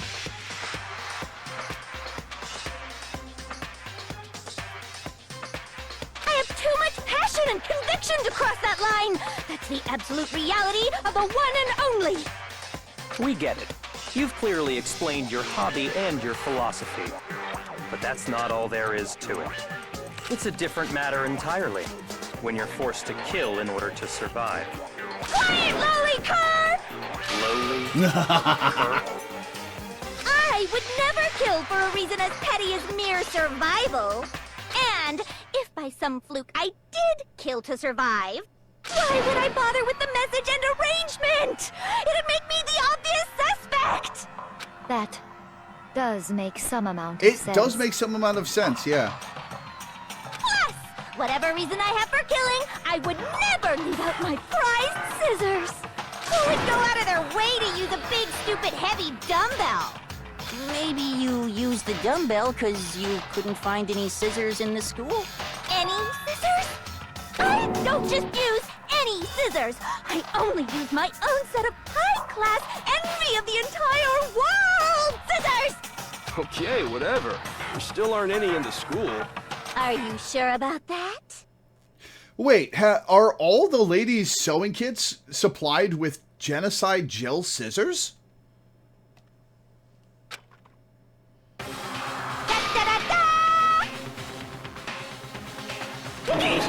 She's fully equipped! That's right! So I can kill anywhere, anytime! Why would I resort to dumbbells or rope when I have my trusty scissors by my side? Go ahead, tell me I'm wrong! You can't, can you, gutter dogs, all of you! Not to mention, I have no clue how to tie a good knot. So rope's totally out of the question anyway! Monokuma let her keep her scissors, I guess. I have no idea what's going on anymore. Could such a heinous villain really be innocent? But the body really was suspended, right? And nobody but the police knew about that. Yeah. That's why we figured it had to be the real deal and not some copycat killer. Ah, or but there's whatever. somebody who knows. Actually, hold on. There is one person. One person who could have copied the Genocide Jack cases.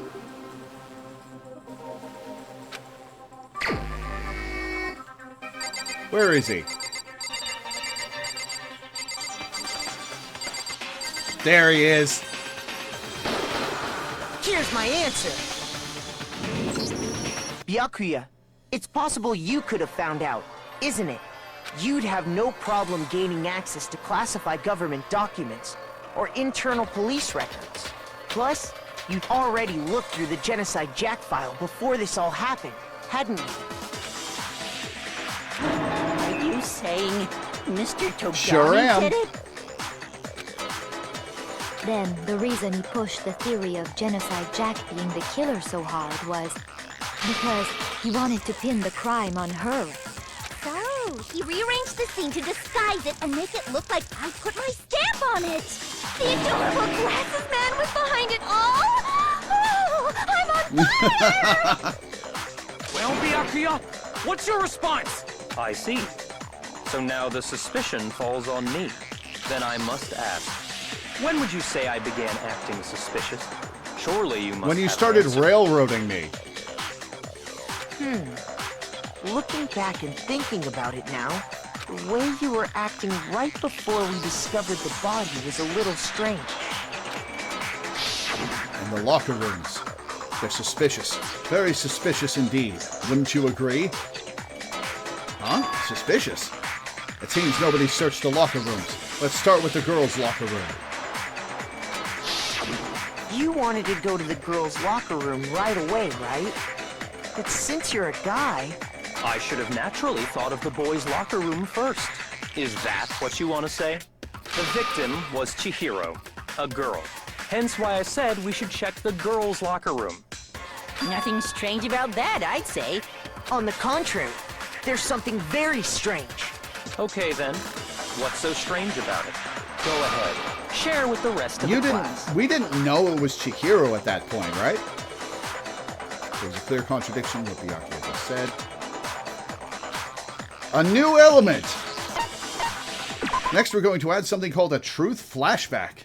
If you aim at a weak spot and hold down the triangle button, then you'll memorize that weak spot.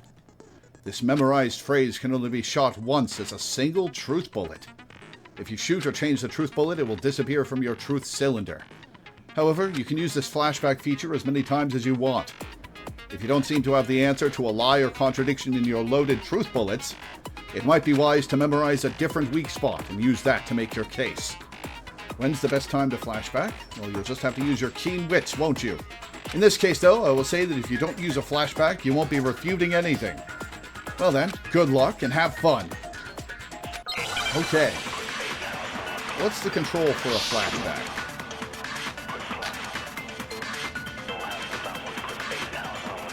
So, you said Byakuya was acting kind of weird before we found the body. But he was acting weird... how? If you're presented with the opportunity to check out the girls' locker room... All right, Toko. You absolutely take it! That's a natural reaction for any guy! The victim was Chihiro, who was a girl. So of course I would suggest we check the girls' locker room first. There was no time for pointless distractions. What's so strange about that? I wish you'd taken me with you. Okay. Controls R1. Okay,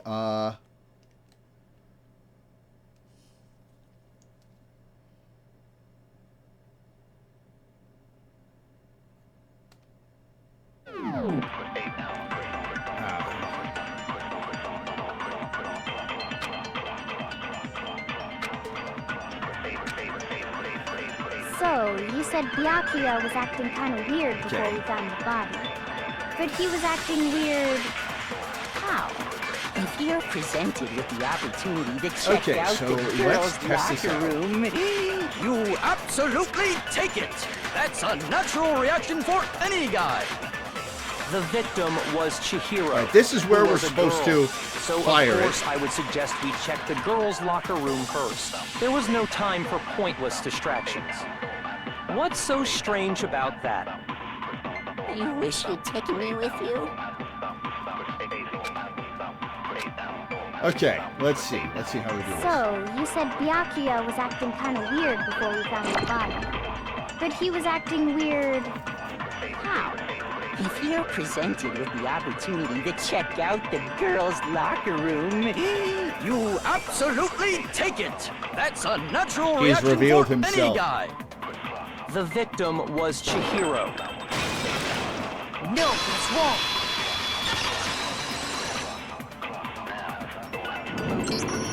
I'll tell you what's so strange about that.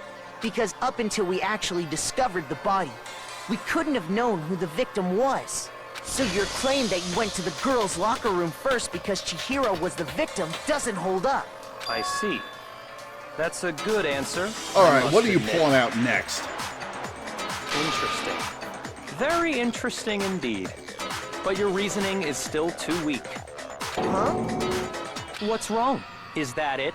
Surely you've got more than that. Go ahead. Show us. What's with Byakuya's attitude? What do you mean, what's with his attitude? You just accused him of murder! It's like he doesn't even care. Oh, okay, that's what's confusing. I've got him cornered, but he's acting like it has nothing to do with him. Got a good poker face, maybe? What's the matter? You're not finished already, are you? There must be more to it. There is. I think. There is more to it. Think about it. We just talked about the differences between this case and past Genocide Jack incidents. The proof you're looking for is hidden in there. Oh? Proof that I'm the culprit, you mean? The differences between this case and the Genocide Jack murders. Evidence that proves Byakuya is responsible. What could it be?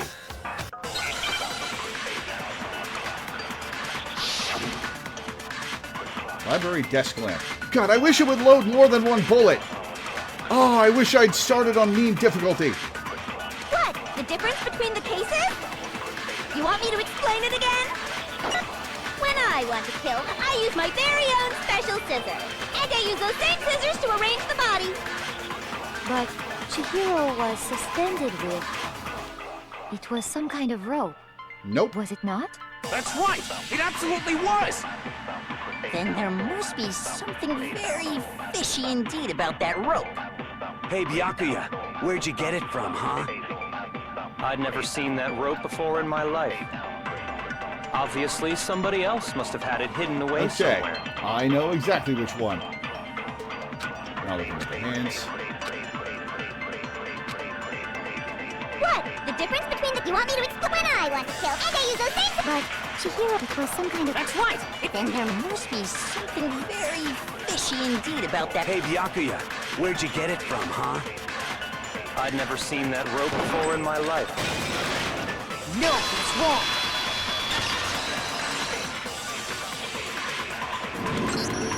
Actually, I'm pretty sure you have seen it before.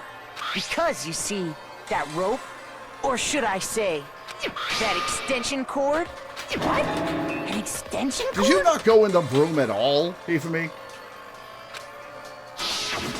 Byakuya, you've used the extension cord in the library more than once, haven't you? And the same extension cord that was in the library all this time went missing after the murder. And there's no way someone who uses that extension cord as much as you do wouldn't discover that fact. And Byakuya must be the one who took the extension cord. I can't imagine any other possibility. That's really what you think? Then your conclusion is something like this? I killed Chihiro in the girls' locker room, then hung her up and wrote that bloody message. I intentionally made it look like Genocide Jack was behind it. I don't think you killed her in the girls' locker room. Is that about right? He's doing it again. He's totally calm, totally unconcerned. As if he's not even involved. Wait, not even involved? What's wrong? I asked you if you think that's what happened. Hell yes, that's what happened. So that's it, right? Byakuya's the killer. I don't disagree with not disagreeing. He kept calling this a game, right? So he'd be totally willing to do something like this to win. Sorry, but could we hold on just a second? I think we need to talk about this a little more. Sure. Do we really need to? We've already decided who did it. I know, but still, there's something that's still bothering me. Is that right? And what, pray tell, is still bothering you? I killed her in the girls' locker room, then disguised my crime. Specifically, I dressed it up to make it look like it was the work of a homicidal psychopath. What about all that bothers you? This game's not going to be transphobic about the Chihiro reveal, is it? Wait, what was that just now? Something's not right. Chihiro's body was definitely found in the girls' locker room, but does that mean... Can I really just accept what Byakuya said is the truth? No, I don't think so. There's definitely not... There's something off. The scene of the crime. I got it! You say you killed Chihiro in the girls' locker room, right? But are you sure about that? Isn't it possible that the murder took place somewhere else? Yeah. How disappointing. What kind of question is that? Even in the world of disappointments, this is a true letdown. Damn. She was found dead in the girls' locker room. There is absolutely no question about that. How could the scene of the crime have been anywhere else? Yeah. Well, I think it's entirely possible that she was killed somewhere else, then carried there later, along with the rest of the murder scene. The rest of the murder scene? That was awfully specific. Please tell me you have a reason for saying all of that. Oh, he didn't like that. I do. Hey, Byakuya, did I just take you off guard? When the story suddenly moved to the crime scene, Byakuya, who'd been so confident up till now, maybe Byakuya never even realized that the actual scene of the crime could have been somewhere else. Hey, don't just move on without permission! What do you mean she was killed somewhere else? Hang on. What could that mean if Byakuya wasn't aware that it was somewhere else? Who did it then?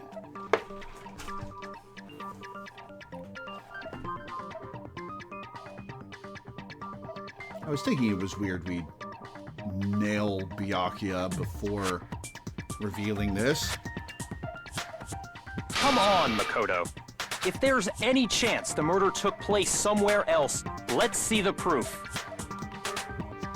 Evidence that shows the murder took place somewhere else. Something that was switched between the boys' and girls' locker rooms.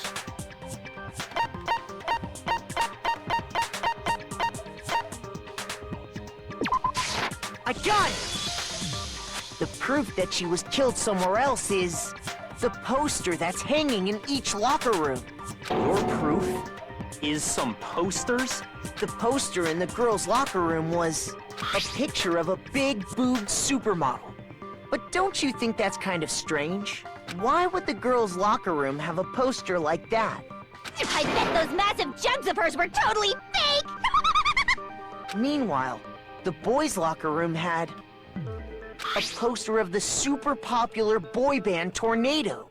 Again, that doesn't really seem to belong in a boys' locker room. So you're saying that maybe the posters were switched? And there's one other thing I noticed about the locker carpets. rooms. You know what I'm talking about, right, Sakura? You're referring to my protein coffee, aren't you? Protein coffee? While I was in the girls' locker room earlier, I spilled some protein coffee on the carpet. But I noticed that after the murder, the stain had been totally scrubbed away. No, it's not that the stain was scrubbed away. It was moved.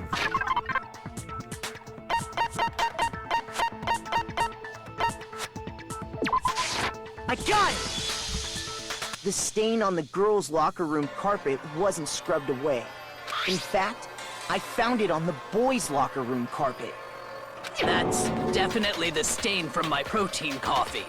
Then, does that mean that the carpets were switched too? But why would anyone do that? Wait. Hero! Hang on. Hero was in the main hall talking about the e-handbooks of the dead students. Was it him? To move the murder scene from one locker room to the other. It's certainly plausible, don't you think? What? In other words, in order to completely swap the scene of the crime, the blood-stained poster and carpet were moved along with the dead body. By doing this, the killer was able to change the entire room where the murder took place. I can certainly follow your reasoning, but why would the culprit bother doing that? Huh? Why would they go through all that trouble of switching the scene of the crime? Actually, an even bigger question. If the murder did take place in the boys' locker room, here we go. Then how did Chihiro get in the boys' locker room in the first place? Wow! To get into the locker rooms, you have to swipe your e-handbook across the card reader device. Here we go. But Chihiro's handbook should have only allowed her access to the girls' locker room. She had no way to get into the boys' locker room to begin with. No, she did have a way, and I can tell you what it was. I highly doubt that. Shut up! I'm telling you, I know how she could have done it. Is he right? Could Chihiro really have gotten into the boys' locker room somehow? Okay, here we go. Is it really possible? Could Chihiro really have gotten into the boys' locker room somehow? Ah! I got it! She must have hacked her e-handbook. She was the ultimate programmer, after all. I'm sure that would have been no problem for her. No, I don't think Knowing they're that's going to be it. transphobic is really taking the wind out of my The thing sail. that was in the main hall. Huh? What thing? I'm talking about Leon's handbook, of course. If she had that, she could get into the boys' locker room no problem.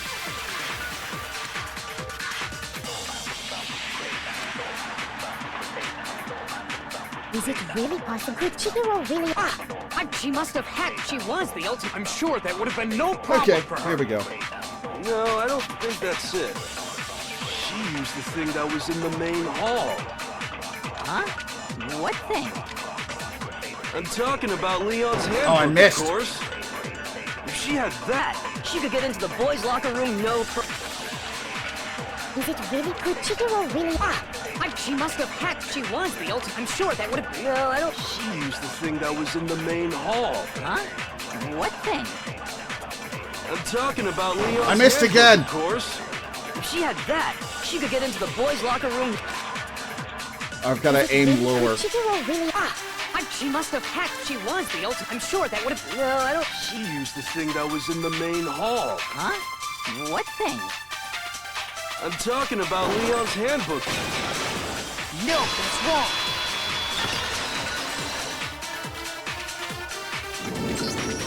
No, I don't think Chihiro used Leon's handbook.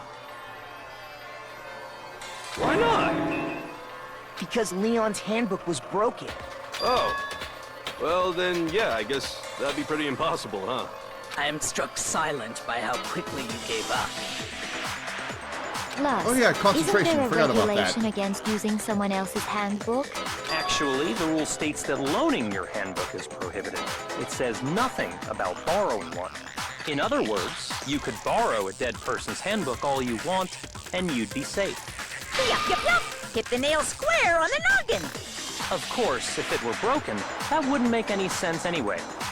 So then, she must have hacked hers, like I said. She used her ultimate programmer skills and... You can't fix an e-handbook. The instant you open one up, a security buzzer starts blaring. Okay. So, if she didn't use Leon's handbook, and she didn't modify her own handbook... Maybe Mr. Naegi's initial assumption is just... wrong? It seems like there's no way she could have got into the boys' locker room. So I guess so. Okay then, I vote for Byakuya. Is that it then?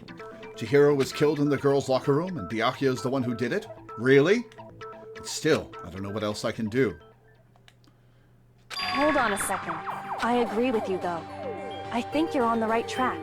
What the... You finally decide to open your mouth and that's what you've got to say? There's no way she could get in the boys' locker room, right? So... Why are you so sure she couldn't get in? There's still one other way she could have gained was it? access. Oh, I hope it's not Mondo. What? What are you talking about? What other way is there? Well, to explain that, why don't we take a little break from the trial? I'd like you all to come see something. Wait. Just what do you think you're doing? Yeah, this isn't in the rules.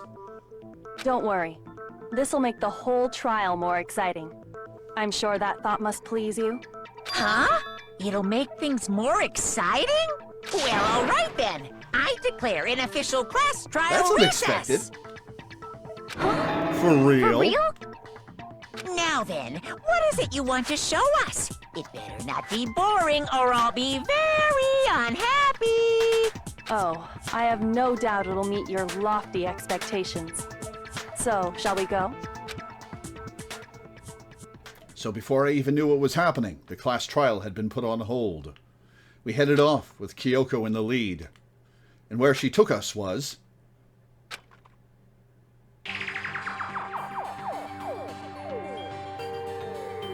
The girls' locker room? We've already searched this place top to bottom. What are you trying to pull, Missy? I'd like you to examine the victim's body one more All right, time. what part of the victim's body? You want to check it again? Be sure to examine the entire body very carefully. Take your time. Examine her carefully? Like using our hands? No way! It's probably best if I don't run my hands all over a girl's dead body. It's not that I'm creeped out or anything, it's just... based on religious grounds, you know? Very well. I'll do it. But you're a girl. You shouldn't have to touch a dead body. Just let one of the boys do it. No, it's okay. I think Chihiro would rather have a girl examine her. So just leave this to me. Sakura. What is this? Some kind of secret girl-on-girl action? Is that what you two are about? That's not it at all. Stop screwing around. Okay, here I go. I'm sorry, Chihiro. Please excuse the intrusion. Putting her hands together in a brief prayer, Sakura then began to quietly examine her body. Be sure to check her entire body, and I believe we will solve this particular mystery. Her entire body? I know you say that, but... What? This is... What is this... What is it? Not possible. It's not possible. Sakura's eyes were staring wildly at Chihiro's lifeless form. Her massive frame trembled. This girl is what? Is a boy! Ah, I see. So she was actually a he. Interesting. Thank you for confirming this fact. What? You're joking, right? I wouldn't joke about this. Then it's really true? This sucks. Chihiro was a guy? She wasn't actually 2008 writers. Oh, what? You guys didn't know? Heck, I knew that right off the bat. Chihiro Fujisaki was totally a guy. He was a cross-dresser? Oh, I'm really on fire! I wish I had killed him! So that's what Kyoko wanted to show everyone, huh? This sucks. Yes, that certainly does make things much more exciting. Now let's ride this wave of excitement back to the courtroom and get back to the trial. I'll be glad to get past this I do chapter. apologize for keeping you waiting. Now then, let's resume the class trial. We've all just learned of the shocking revelation that Chihiro was actually a boy.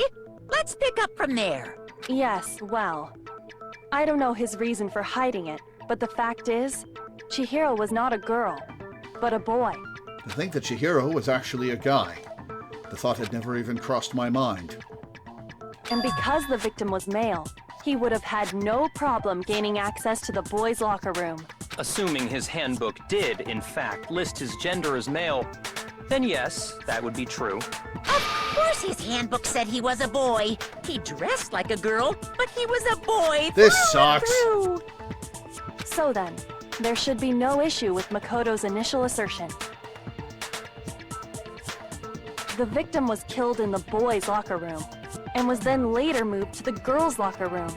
And the killer could have easily used Sayaka or Junko's handbook to get into the girls' locker room. So Chihiro really was killed in the boys' locker room? I still don't understand the motive for moving the body, but yes, that does seem Well, plausible. the motive was make it look like it was one of the girls, and it was also what was I about to say?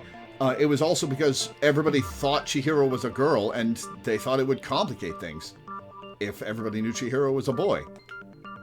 Well, I must admit, I did find it rather odd.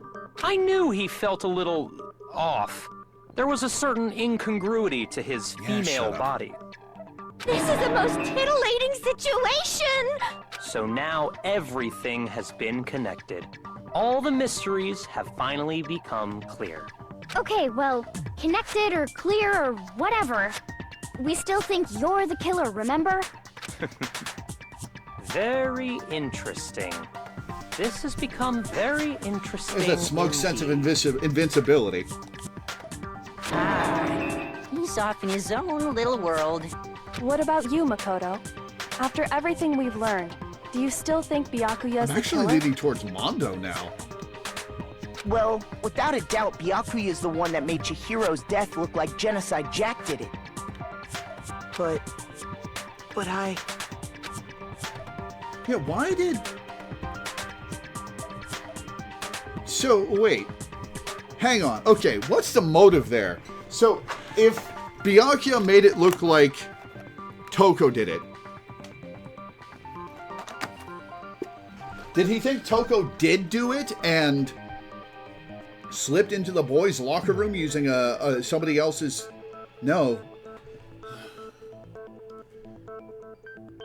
Guess Leon's was inoperable.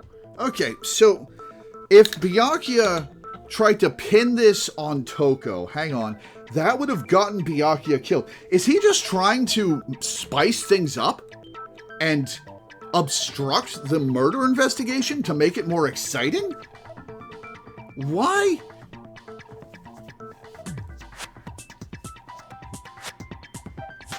Why would he do that? I think he might not actually be the killer after all. What? But aren't you the one who accused him in the first place? He just seems to be too easygoing about all this. Like he's enjoying us solving the mystery. The way he's acting, it makes it seem like it doesn't have anything to do with him. And you think that might be because it doesn't have anything to do with him? Plus, the evidence he left behind was a little too... how can I put it? Overt.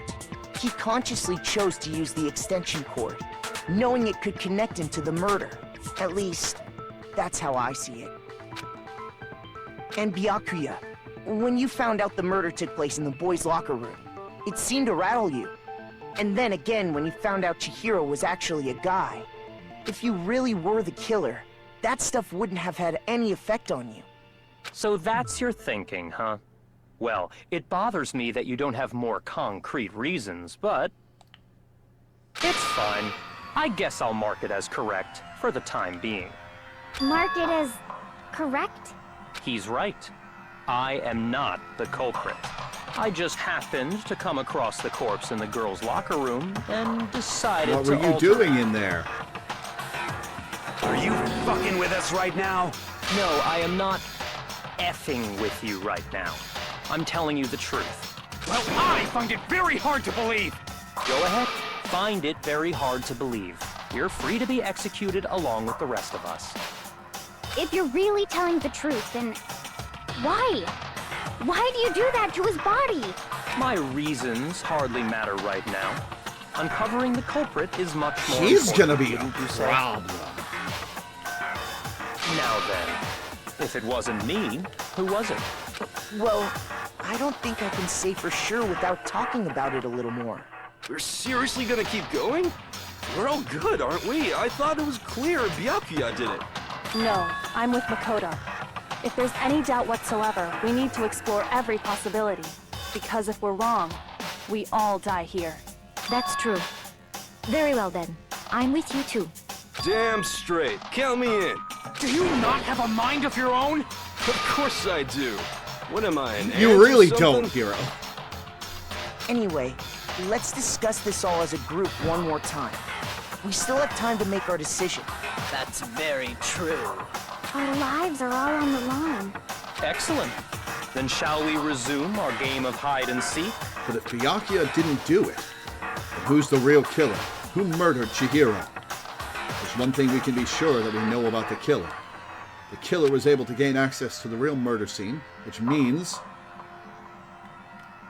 the killer was able to gain access to the real murder scene, which means the killer is a guy. I got it! Since the crime scene was the boys' locker room, you would need a boys' handbook to get in. Since Leon's handbook is apparently broken, the killer would have had to use their own. In other words, it had to have been a guy. But that's still not enough. I need to find some more clues.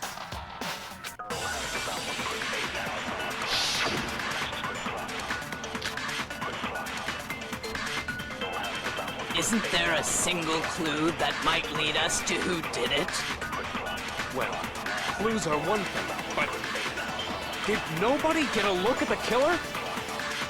I'm sure if someone saw the killer, they would have said something by now. Perhaps someone saw the victim at some point. Even that might be enough for Celeste now. did. Yeah. All we need right now is any kind of new info. It's over. It's all over. You want to know who saw the victim? The killer. And only the killer. And it's not like they're just gonna turn themselves in. Game over, man. Game over. Love that reference. Yay! No! Not game over! Isn't there a single clue that might lead us to who did it? Well, clues are one thing. Did nobody get a look All right, at the it's killer? gonna be... I'm sure this if next someone one. saw the killer, they would have said something by now. Perhaps someone saw the victim I at forget some where on the point. screen Even the that clue was. might be enough for now. Yeah. All we need right now is any Oh, kind come of on. new info. It's over. It's all over. You want to know who saw the Oh, killer? wait, shit. And it's not like It was they're just that gonna Turn. Game over, man. Yay! No! Not game over! Isn't there a single clue? Well, did nobody get? I'm sure if someone saw the. Perhaps someone saw the victim. Yeah. All we need right now is... It's over. It's all over. You want to know who saw the victim? The killer. And only the... No, it's wrong.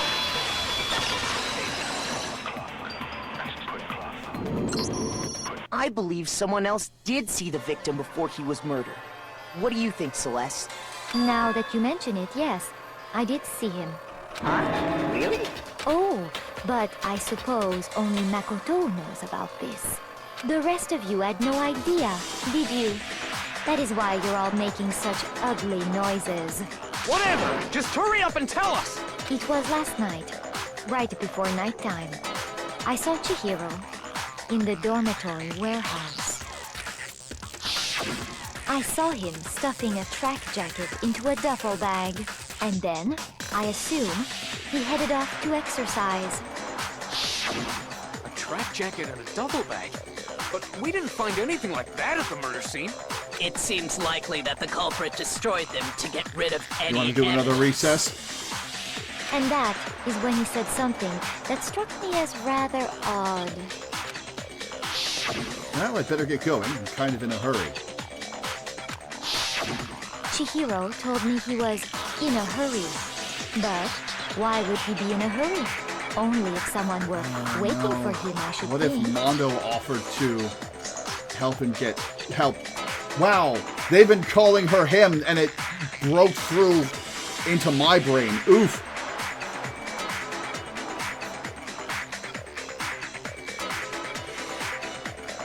What if Mondo offered to train her and use that as a pretext to kill her?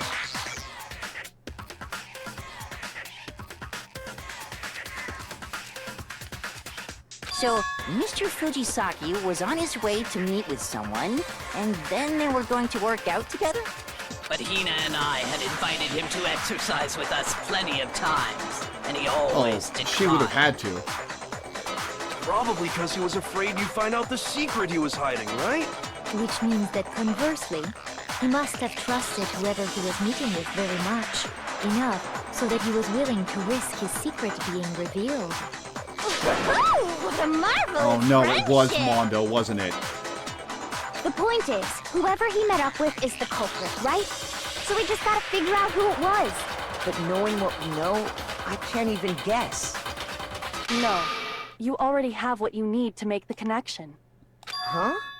You know who the killer is. Seriously? Who is it? Who's the killer? Think back to the track jacket and duffel bag the killer disposed of. Focus on the details of these items, and it should become obvious who was waiting for him.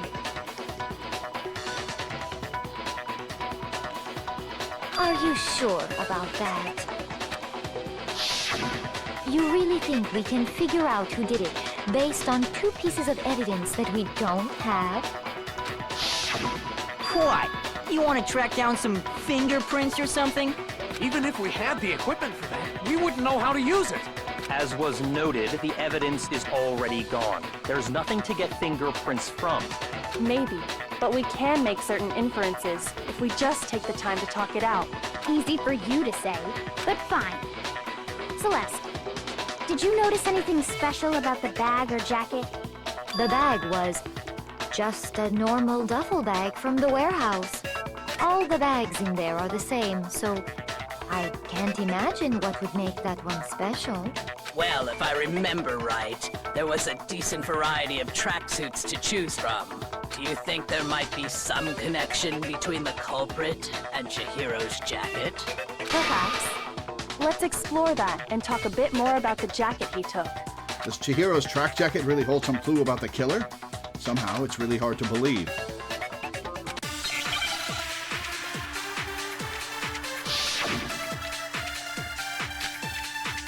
Okay. First of all, Well, we this know is a where long Chihiro one. was headed. He was on his way to go exercise. So next we have to ask, why did he choose the specific tracksuit that he did? What do you mean, the specific tracksuit? I got it! He picked that tracksuit because it matched the one the culprit was wearing. So, what you're saying is, the killer was wearing the same blue tracksuit as him? My tracksuit is black. How'd you know it was blue? I don't even I don't have think- a tracksuit. Because exercising sucks. I don't think Celeste said what color it I was. have a white tracksuit personally. I got it from the warehouse, if you must know. Did any of that really help us get any closer to figuring out who the culprit is? No way. Not a chance.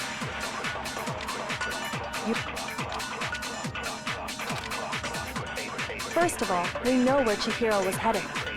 He was on his way to go exercise. Okay. So next we have to ask, why did he choose the specific tracksuit that he did? What do you mean, the specific tracksuit? I got it! He picked that tracksuit was because Mondo. it It matched was the one the Mondo. culprit was wearing. I was hoping it wouldn't be Mondo. So, what you're saying is, the killer was wearing the same blue tracksuit as him? No, that's wrong.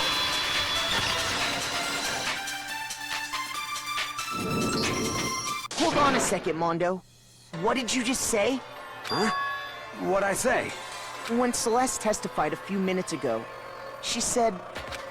God damn it. I saw him stuffing a track jacket into a duffel bag. And then I assume he headed off to exercise. She never said anything about the jacket's color. So why did you say Chihiro's blue tracksuit? What are you... You just... Hey, Celeste. What color was Chihiro's tracksuit? As a matter of fact, it was blue. And before we began the trial, did you tell anyone that? The only one I told about any of this was you. Then, Mondo, how did you know what color Chihiro's tracksuit was? Because I just... I'm sure he saw the clothes at some point in the investigation. I know you want to defend your bro, Taka, but unfortunately... No, that can't be it. The bag and clothes were surely disposed of by the time we began our investigation. Then the only reason he could have known what color the tracksuit was is if he saw Cherry with it before he died! That's the only possibility! Cherry? Are you talking about Chihiro? So, how about it? Did you see the tracksuit or didn't you? What the fuck is up Just with by the drawing chance. of her I tongue? just happened to see it last night. He walked past me, and he was carrying the tracksuit in his hands. No, that can't be it either. According to Celeste's testimony, She stuffed the jacket into her bag in a hurry. It was almost like she was trying to hide it. And just like that, she was gone. when Celeste noticed it, Chihiro made a point of making sure the jacket was completely in the bag. If you just ran into him briefly, you couldn't possibly have seen what color the tracksuit was. It would appear you've dug your own grave. Perhaps. But you handed him the shovel, didn't you? That's why you said what you did.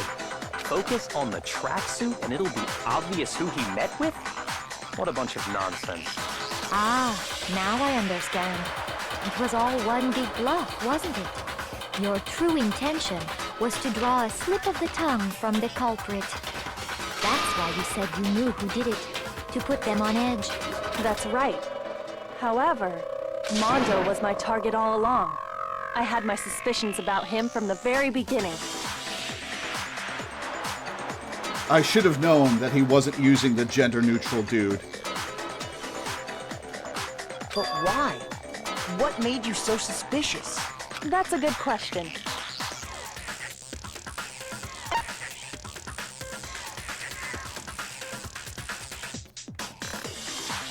The way he talked, the way he was acting. Did Kyoko hear Mondo call her dude?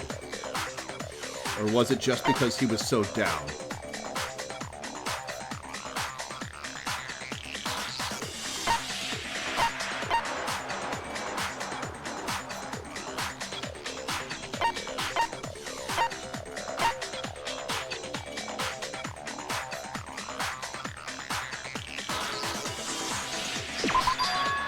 There was a certain turning point that tipped me off. Maybe you didn't notice it, Mondo, but you tend to refer to men and women differently. You only call guys dude. For girls, it's chick. And after he was killed, you happened to refer to him as dude. Once I picked up on that, it occurred to me that Mondo knew So something that was a we required didn't. conversation. You notice such a tiny detail? Are you a witch? She's a witch! You're positively frightful! No, I'm not the frightful Damn it, one. I liked Mondo. Not nearly as frightful as someone capable of murdering a friend. Mondo, was it really you? Did you really kill Chihiro? I didn't kill anyone! You've been all over me, judging everything I say, putting words in my mouth. What gives you the right to treat me like a goddamn criminal? Yeah! He would never do something like that! This is a false accusation! It's true. My reasoning on that is pretty shaky. That was fast. Well, this does present us with a problem. It seems we are all out of leads. My time has nearly What do you mean come. by that? That's what my little ghost friend is telling me. Oh yeah, that reminds me. Hifumi, weren't you telling me you found some evidence? Really? What kind of evidence? Actually, you know, now that I'm thinking about it here calmly, it might not be all that Out with relevant. it, here for me. Jeez, does your confidence just get up and walk away? It's fine, man. Just tell us. If you really insist, then... here it is. Here's a structural problem with this chapter. Like, okay, the transphobia and stigmatization of mental illness is bad enough. But narratively, this trial keeps introducing new information partway through the trial, as opposed to letting you solve it using the pieces of info you grabbed along the way. And sometimes that works, and here I don't really think it does. Because it feels like solving the case is out of your hands. Like in Phoenix Wright, you get new information partway through the trial, but you're still forced to use your wits to figure it out. Here, you're getting new information mid-trial, and other people are doing the deducing. And I think that's narratively bad. What do you have there? It happens to be an e-handbook. I found it laying on the ground, so I scooped it up. You found it on the ground, right? Then it must belong to...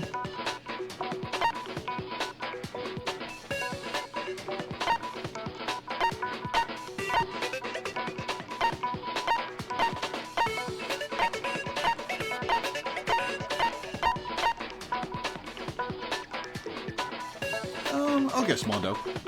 It belongs to Mondo, doesn't it? Huh? But I have mine. And whose is it? Better. Shoot! Alright, fine. I got it! We know Chihiro's handbook was missing from the scene of the crime, right?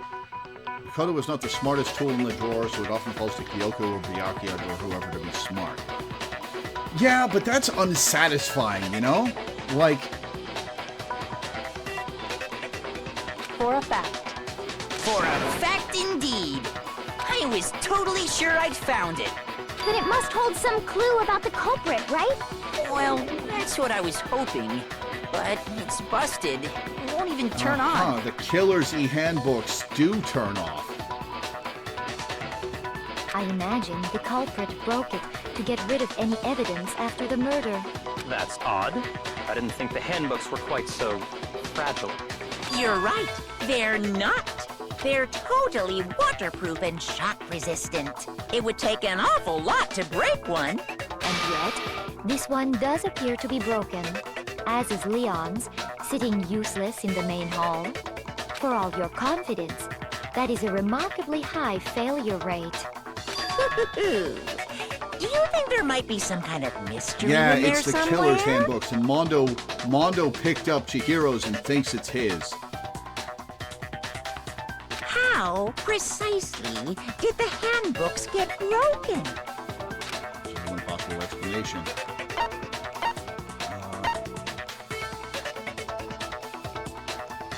Maybe it had some kind of bug you could exploit?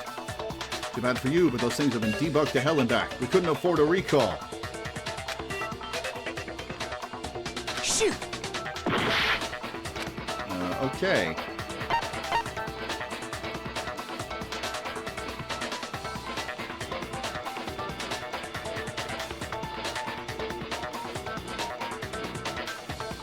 It couldn't be hacking it because Leon wouldn't have hacked it. I guess hitting its weak point. I got it! You already told us before that the handbook has one weak point, didn't you? You remember Of course he that? remembers that. Sure, maybe I let that slip, but I never told anyone what the weak point actually was. But if the handbook is supposed to never break, and two of them broke in quick succession, then... Then we can only assume that someone's figured out its weakness. You know what the weakness is, right, Monokuma? So, what is it? You're asking me? I think it's a necessary piece of information if you want this to be a fair trial. But if I tell you, and someone else decides to copy it, that would be very not good. Make new ones without the weakness. Just tell us already. Why would we want to break our own handbooks?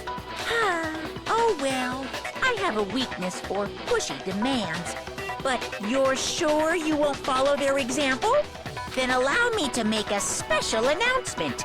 The weak point of my cutting-edge e-handbook is... And see, here's some new information that gets handed to you partway through the trial that... When it's exposed to high temperatures for too long, it will suffer a meltdown and totally break! I flippin' knew it! You knew it? Yeah, because I found the handbook laying on the floor of the sauna. The temperature in the sauna can reach over 200 degrees. Strange how you don't get burnt, huh? It's because as your sweat evaporates, it creates a cooling All right. layer of air around your skin. Physics education with Monokuma time. If the hot air of the sauna were somehow pushed directly onto your skin, you'd definitely get fried. That layer of air would get blown away. That's why you may feel a burning when you move around. Okay, so is that in fact Mondo's in his pocket? Or is it Chihiro's or Taka's? So when you're in a sauna, make sure to keep nice and still. Did he destroy it to hide that Chihiro was trans? Interesting. I learned one new fact today. That is a mere trifling speck of knowledge. Anyway, if you found the victim's handbook in the sauna, then the killer must have been purposely trying to raise its temperature in order to break it. Meaning the culprit somehow knew its weakness. But how'd they find out? Monokuma said he Mondo didn't tell anyone, right? went into the sauna in his clothing, presumably with the handbook in his pocket, broke his handbook, then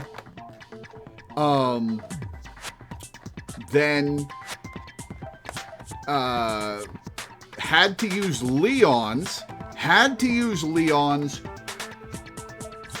to get into the boys' locker room with Chihiro. And then broke that one too.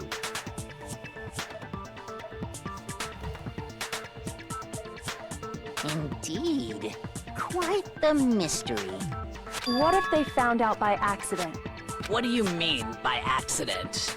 What if the killer took their own handbook into the sauna, not knowing its weakness, and it broke? They'd realize it was broken, of course, and it wouldn't be hard to figure out why. And once they had Chihiro's handbook, they knew they had an easy way to dispose of it. I won't say it's not possible, but who would have done something like that? I don't know of anyone who took their handbook into the sauna. I might know someone who did. Whoa! Seriously? I think the one who may have taken their handbook into the sauna was... They brought their handbook into the sauna. It had to be the one who wore all their clothes into the sauna. Alright, where is he? Here's my answer! Mondo, your handbook got broken in the sauna, didn't it? What? Why? Why do you keep accusing him? Mondo and Taka had an endurance contest in the sauna not too long ago, remember? And for the contest, Mondo just so happened to keep his school uniform on. But little did he realize, he'd also left his handbook in one of his uniform pockets. Show us your handbook, Mondo, if you've got And it when on it was you. all over, Mondo discovered that taking your handbook into the sauna could easily destroy it. No, wait, hold on! You've got it all wrong! He would never kill! I don't accept this! Show me the proof! The actual solid Show us the proof! handbook you've got on you, Mondo. I mean, I don't want to believe it either, but I found something that proves it beyond a shadow of a doubt.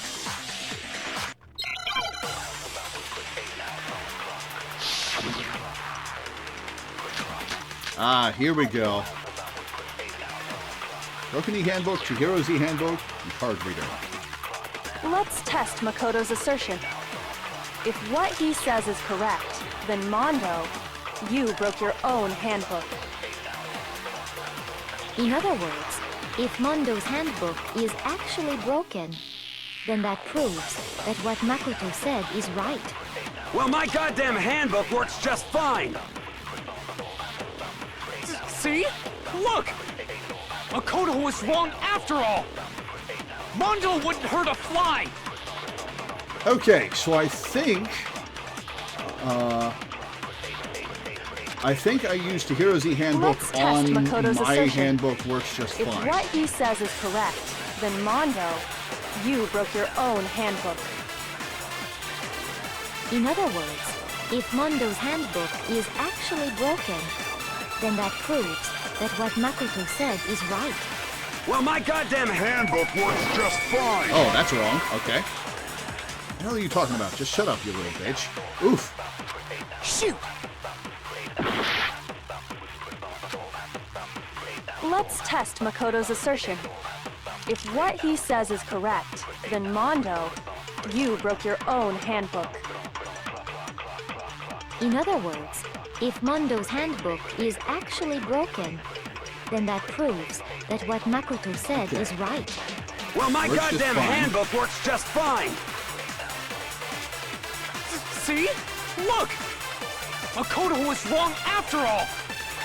Mondo wouldn't hurt a Okay, there fly! are 2 points we could poke.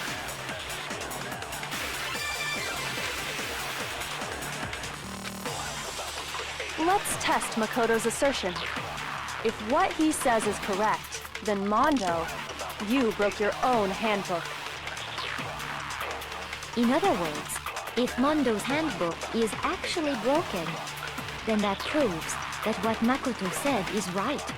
Well, my goddamn handbook works just fine! See?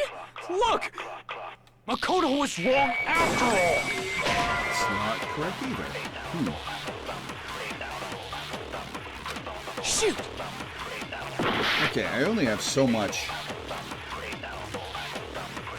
health left. Let's test Makoto's assertion. If what he says is correct, then Mondo, you broke your own handbook. In other words, if Mondo's handbook is actually broken, then that proves that what Makoto said is right. Well, my Works just goddamn fine. handbook works just fine! Works just fine. See? Look! Makoto was wrong after all! Mondo wouldn't hurt a Okay, fly! so we've got Card Reader, Chihiro's, and Broken Handbook. We've got Mondo's works just fine, and Makoto was wrong after all.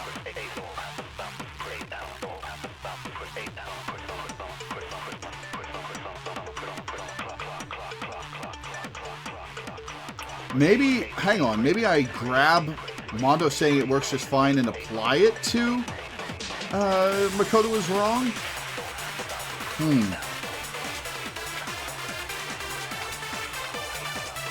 Let's try that. Let's test Makoto's assertion. If what he says, you broke your own handbook. In other words, if Mondo's handbook, then that proves that what Makoto said is right. Well, my goddamn handbook works just fine! See? Look! Makoto was wrong after all! Damn it! Flashback can be specific about the order, so if this doesn't work, it might work in the reversal. Noted. Okay.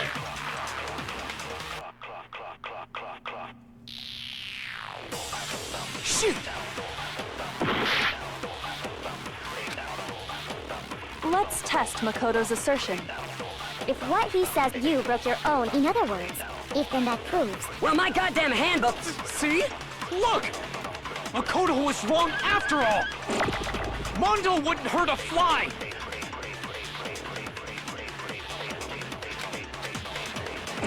Let's test Makoto's assertion. If what he says you broke your own handbook, in other words, if Mondo's then that proves... Well, my goddamn handbook works just fine. Well, that wasn't the answer. Shoot! Alright, I have one shot left.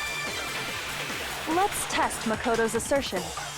If Okay. what he says is correct, then Mondo... Let's logic this out. We have three options. Card Reader, Broken E-Handbook, and Chihiro's E-Handbook. Chihiro's E-Handbook does not work on... My handbook works just fine. So it's...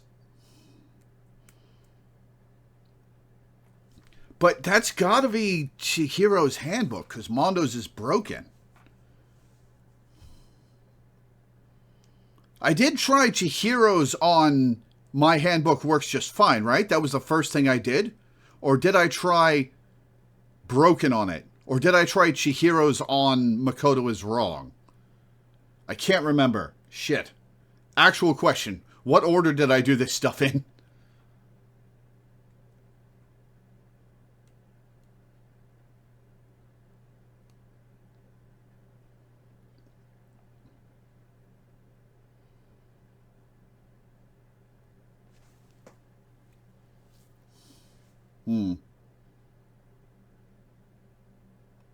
Oh, I forgot to set a render delay on my... Hang on. Forgot to set a render delay on my avatar.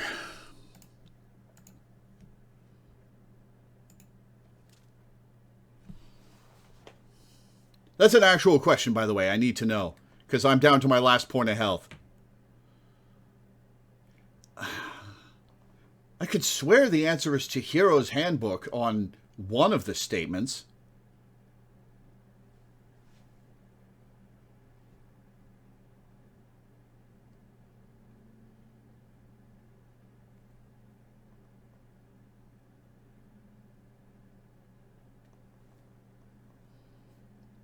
Do either of you remember?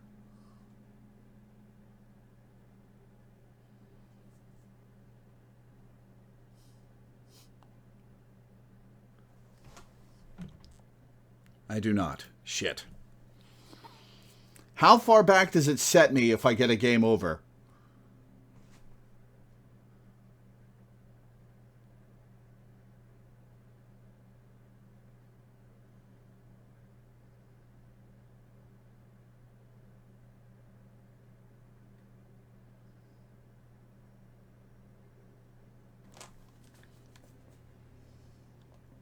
Not that far? Okay.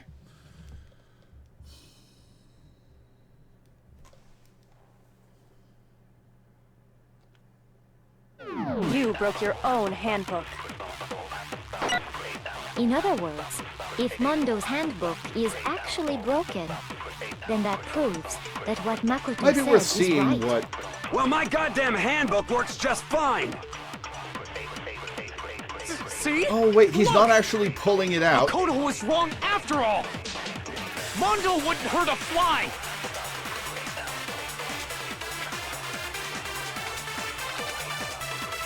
Let's test Makoto's assertion. If what he says you broke your own, In other words, if Mondo's then that proves that Well, my goddamn handbook works just fine. Damn it. See? Look! Makoto was wrong! Mondo wouldn't hurt a fly! let's test if what he says you broke your own. In other words, if then that proves that what... Well, my goddamn handbook works just fine. Okay, that was the answer. No, that's wrong! Show us, Mondo. Mondo, The handbook you have right now. Is it really yours? The fuck is that supposed to mean? The broken handbook that was in the main hall. Isn't that one actually yours? What the heck are you talking about? What I mean is, I think Mondo swapped his handbook out for one that actually he's got works. Leon's. That's why Chihiro's didn't work. I think he took Leon's handbook and replaced it with his own. After all, Monokuma said himself that Leon's handbook never should have broken. That's right! The punishment it suffered wasn't nearly enough to destroy it. So then, the broken handbook in the main hall is actually Mondo's. Which would mean that the handbook Mondo has right now is actually Leon's, yes? But doesn't that violate the school regulation that says loaning out your handbook is prohibited? Well, here's how I look at it. There is a rule about loaning your handbook to another student, but if they're dead, they're not a student. It's kind of a gray area, I admit. But no worries. If anything, it just makes things more interesting. As such, I decree that exchanging handbooks with a corpse is not a violation of the rules. Well, Mondo, if I'm wrong about this, you're welcome to say so. I'm happy to admit I made a mistake, but... Son of a bitch! What's wrong, bro? Come on! Tell him he's wrong! You are wrong! You have to be wrong! Everything you just said is wrong! Oh, You what if made the it boss all fight up! is against Taka, not Mondo? Okay, then why don't we look back on this case one more time? Oh, it's time from for the beginning. comic book. That way, everything will become clear. And we'll all see if I was right or wrong. 1 second.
All right, sorry about that. That was my doctor's office rescheduling an appointment.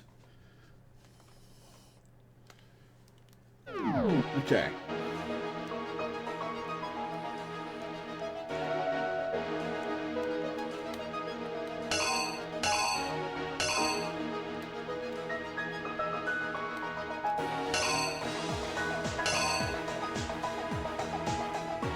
Okay, so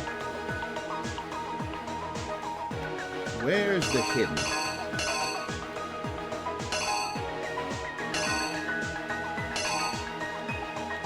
Ah, there's more over here. Okay.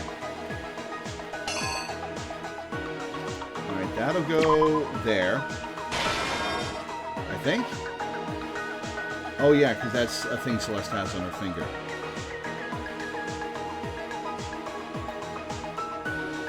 What does this say?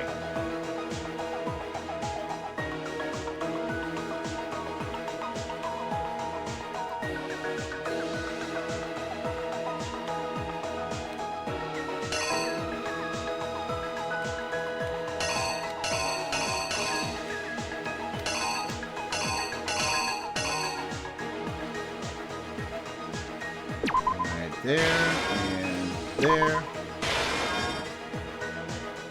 Oh, that's a C. Okay.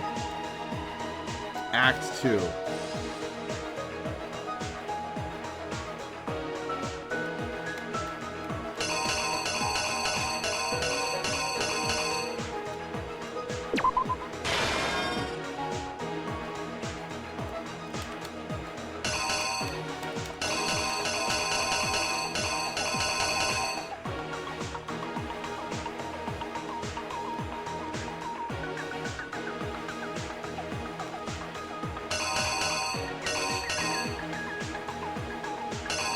Okay, so I'm going to say this here for now.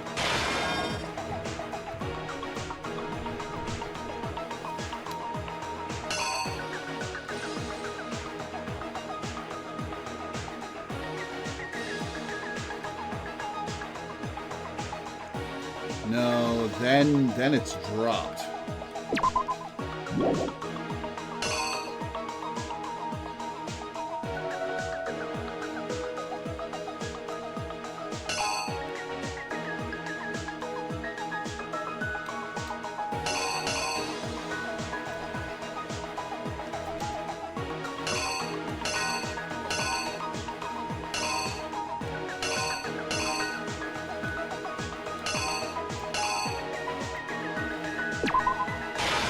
Splashed.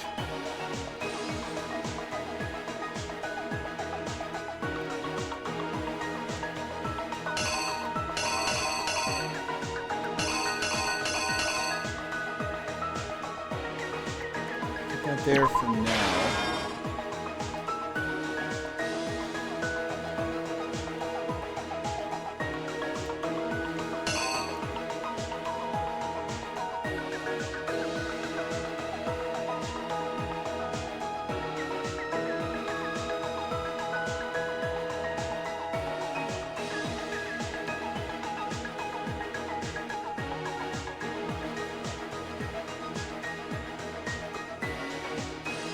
Okay, hang on.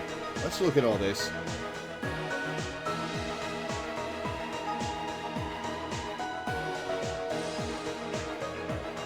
That goes there.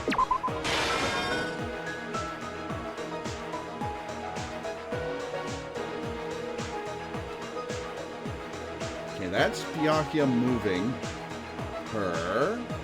So...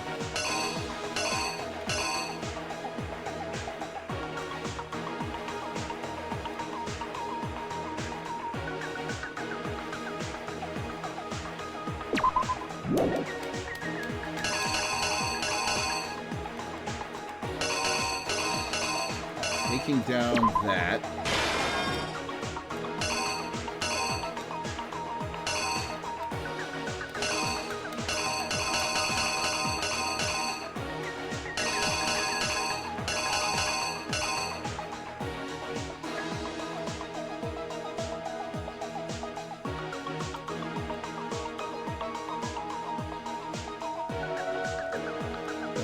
Okay, where is it?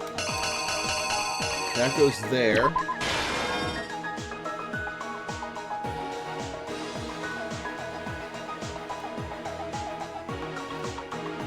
Maybe that there?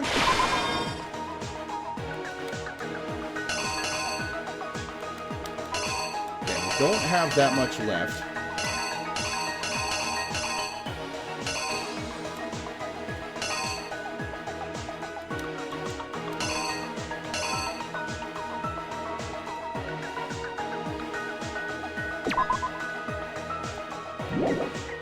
Maybe that?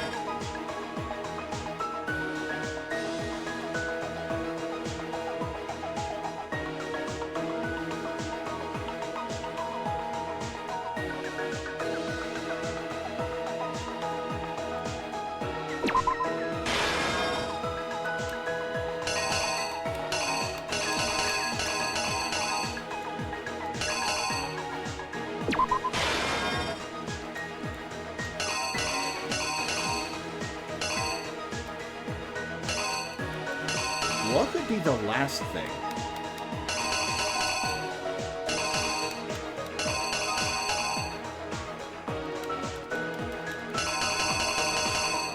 And this is going to be put up.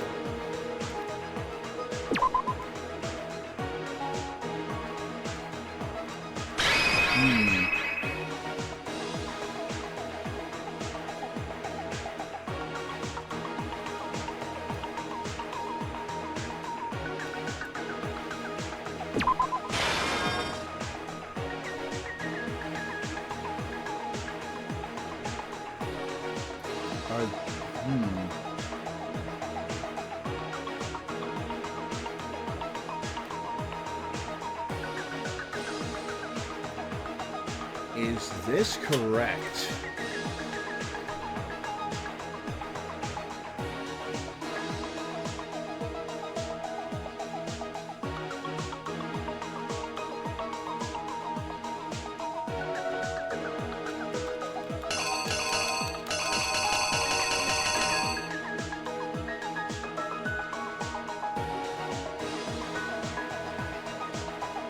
What could be in the last?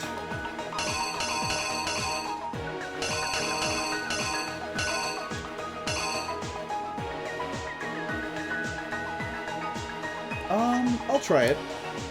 Here's exactly what happened. First, let's take a look back to before the incident. Last night, Celeste saw Chihiro in the warehouse, correct? At the time, she was apparently stuffing something into a duffel bag. That something was a blue tracksuit. You can confirm this, right, Celeste? Okay. With bag in hand, Chihiro headed out, even though it was officially nighttime. She made her way to the locker room, specifically the boys' locker room. But how could the victim, who was apparently a girl, access the boys' locker room? Oh, I didn't lay out my reasoning right. Ah, okay. I see. Believe me, nobody wants to hear what I have to say. We've already come to the end of the debate. Oh no, I screwed up with my last hit point. The class trial is officially adjourned. Now it's time to reveal who's the blackened. Shit. It would appear that the one with the most votes is Makoto. However, Makoto is not the blackened. Too bad. Looks like the real killer gets to graduate. Congratulations to them. On the other hand, everyone else must now be punished. Is this really the end for all of us? Is it all over? What do you say? Want to give it another shot? Yes. I refuse to give up yet. Oh, it's giving me my health back? Is it because I'm on a lower difficulty?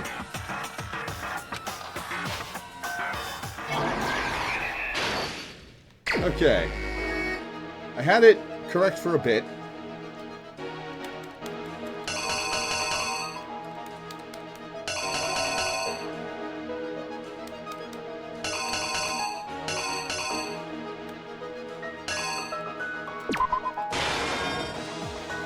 It happens all the time. It just lowers your overall score. I see.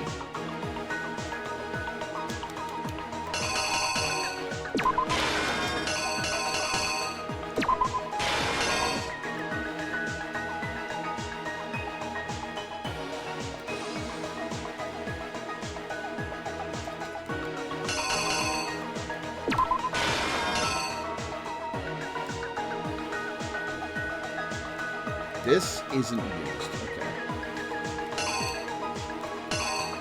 This is the splatter.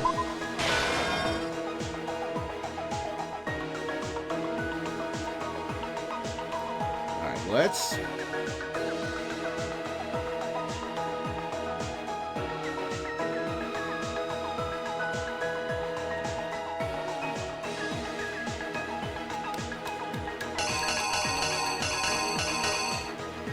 there.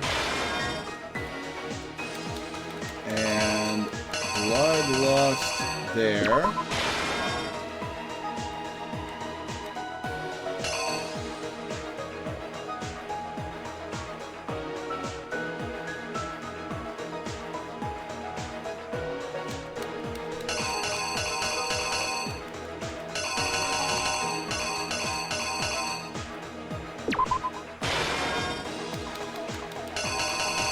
Maybe this here? Where is that? Ah, yeah, that's the room with the boiler, I guess.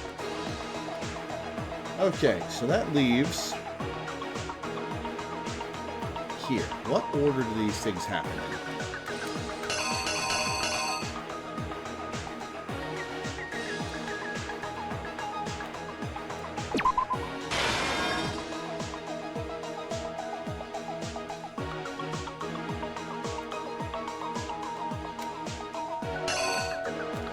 Takes that down.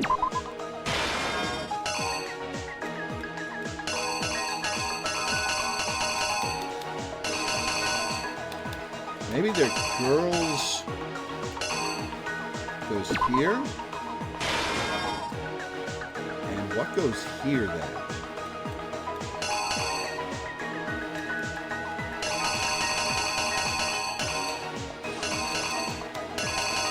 I will try this here.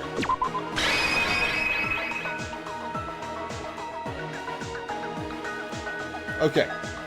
The killer is you! First, let's take a look back to before the incident. Okay. Last night, Celeste saw Chihiro in the warehouse, correct? At the time, she was apparently stuffing something into a duffel bag. That something was a blue tracksuit. You can confirm this, right, Celeste? With bag in hand, Chihiro headed out, even though it was officially nighttime. She made her way to the locker room, specifically the boys' locker room. But how could the victim, who was apparently a girl, access the boys' locker room? Oh, god damn it. Oh, I know. Hang on. There. Ah, that's Chihiro entering the boys' locker room with it open. I see. Okay. Here's exactly what happened. With bag in hand, she made her way to the locker room. But how could the victim, who was apparently... There we go.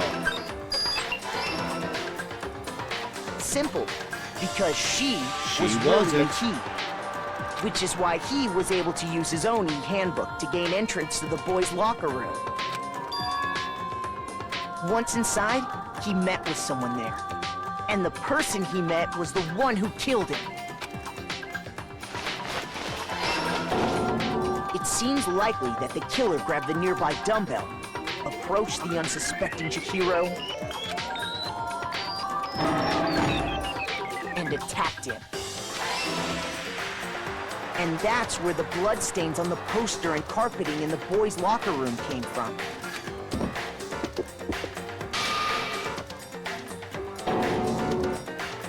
It was likely in the heat of the moment.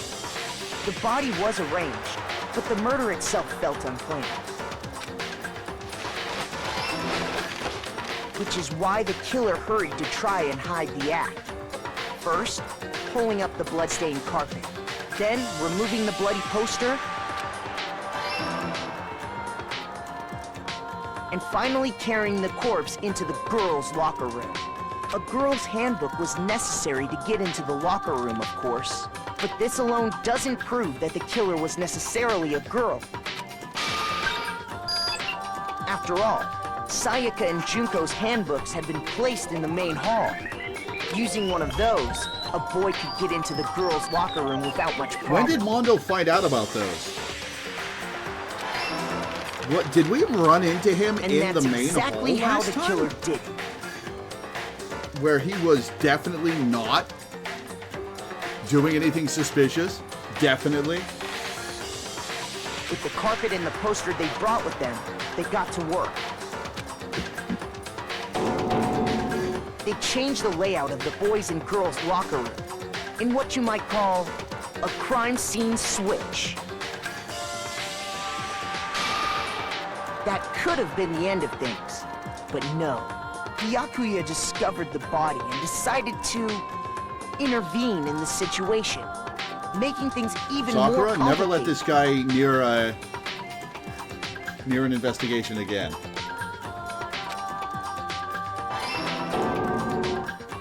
So, after stumbling on the crime scene, he went and grabbed the extension cord from the library, and then he got to work. He used the cord to string up Chihiro's lifeless body.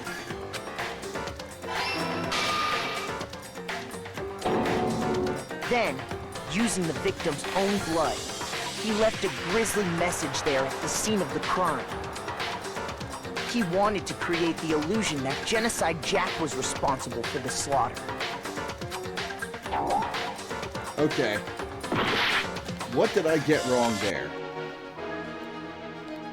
Is it this?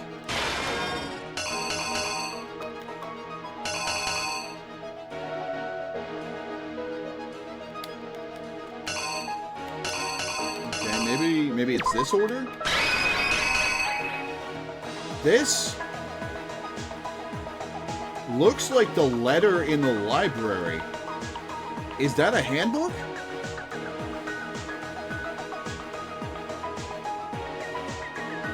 Okay, actual question. Is this a handbook, or is this the letter in the library? This thing with the crest landing on the red tile. There's not many things left that could be used. That's a handbook. Okay. Here's exactly what happened. And around the same time that Byakuya was putting together this facade, the killer, having already disposed of Chihiro's bag and other belongings, arrived at the sauna. There, they planned to destroy the last piece of evidence, Chihiro's handbook. There we go. And just as the killer expected, the steamy sauna was enough to ruin the electronic gadget. Somehow, the killer knew that the handbook couldn't stand up to the heat of the sauna. And the reason they knew that is because the sauna had already wrecked their own handbook. And that's how it all played out. I'm embarrassed it took me that many tries.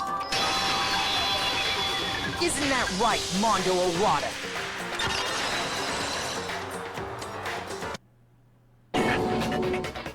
Wait! No! This can't be right! Where's your evidence? What's Mondo's execution Where's your gonna be? evidence? You need evidence! You need proof! Without any proof, you can't pin any of this Show on us him. your handbook, Mondo. Evidence that Mondo was the killer that already revealed itself earlier in the trial. If I can somehow show where Mondo's handbook is right now, once I do that, everything will become clear. New element, alright. Even more. Let's talk a little bit about Fever Time and Nega Time. During a bullet time battle, if you press the R1 button, Fever Time will activate, and the tempo will be forced to its max. At this point, even if you push the buttons at random, you won't miss. So you can push X, triangle, however you want to destroy the opponent's verbal assault. But this only lasts until your focus gauge runs out, so make the best possible use of your time. Of course, it wouldn't be fair if only you got access to special time, right? So we've also prepared something called Nega Time that your opponent can use. Grand. If the opponent activates Nega Time during the bullet time battle, your tempo marker will disappear, making it quite a bit tougher to hit the buttons in rhythm. If you were to activate Fever Time at this point... no, never mind. I'm sure nothing would happen. I don't know what I was worried about. Well, let's try it. Unsurprisingly, if your action difficulty is set to gentle, the opponent won't use Nega Time. Well then, good luck and have fun.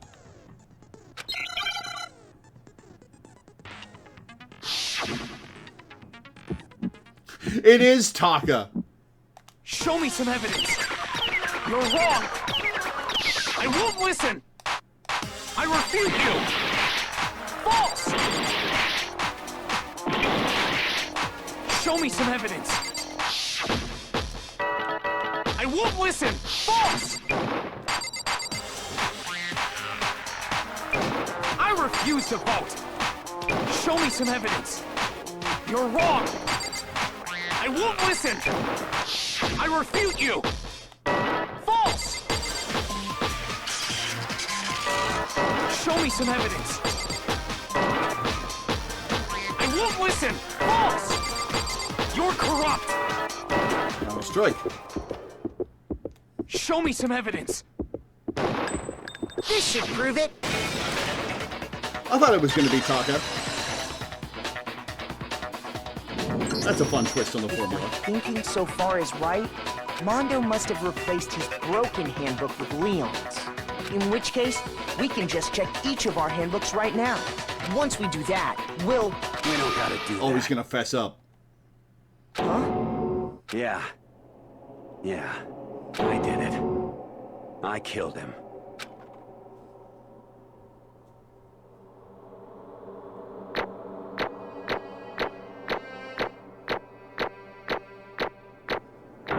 I still got an A rank. Almost 1,000 points. 79 Koopa coins. Bro, what are you saying? I got no choice, man. After hearing all that, I gotta just... give up. Go ahead, Monokuma. Get it over with. Ask for the goddamn verdict. Roger that. Wait! Hold on! No waiting, no holding on. Time for the moment we've all been waiting for. Grab your lever and give it a yank! Who will you elect as the Blackened this time around? Will you make the right choice or the dreadfully Taka's wrong not one? gonna vote for Mondo, but the rest of us will. What's it gonna be? What's it gonna be?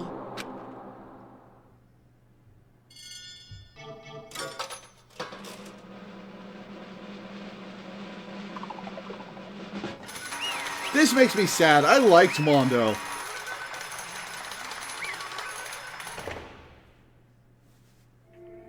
What? Uh-oh.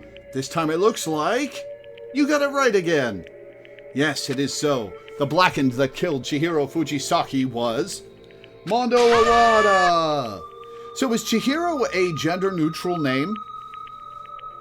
Or have they just not been transphobic enough to question why she had a girl's name?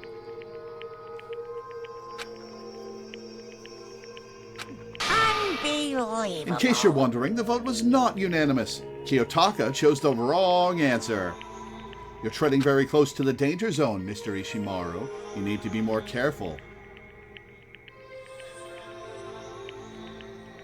In the Danganronpa stage play, which changes things up from the source material, they have Taka get killed for not voting for Mondo. Interesting. Oh, I refuse to believe it. There's no way he would kill someone. Sorry. Why are you apologizing? Why?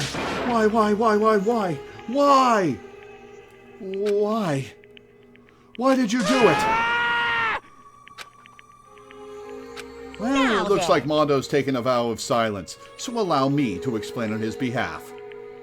The story of the murder this time is the sad story of two men. No, it isn't. Oh, but for anyone who doesn't really want to hear it, you can hit the circle button to fast forward the text. Anyway, there was once a young boy, and his name was Chihiro Fujisaki. He had an extreme inferiority complex regarding his own lack of strength. You're so weak, even though you're a boy. He'd heard things like that as long as he could remember, and he couldn't overcome his weakness. On the contrary, he tried to hide and buried himself further and further into that weakness, to take on the fragile form of a petite young girl. This sucks. He had chosen that as his way out. Now nobody will be able to say anything about even though you're a boy.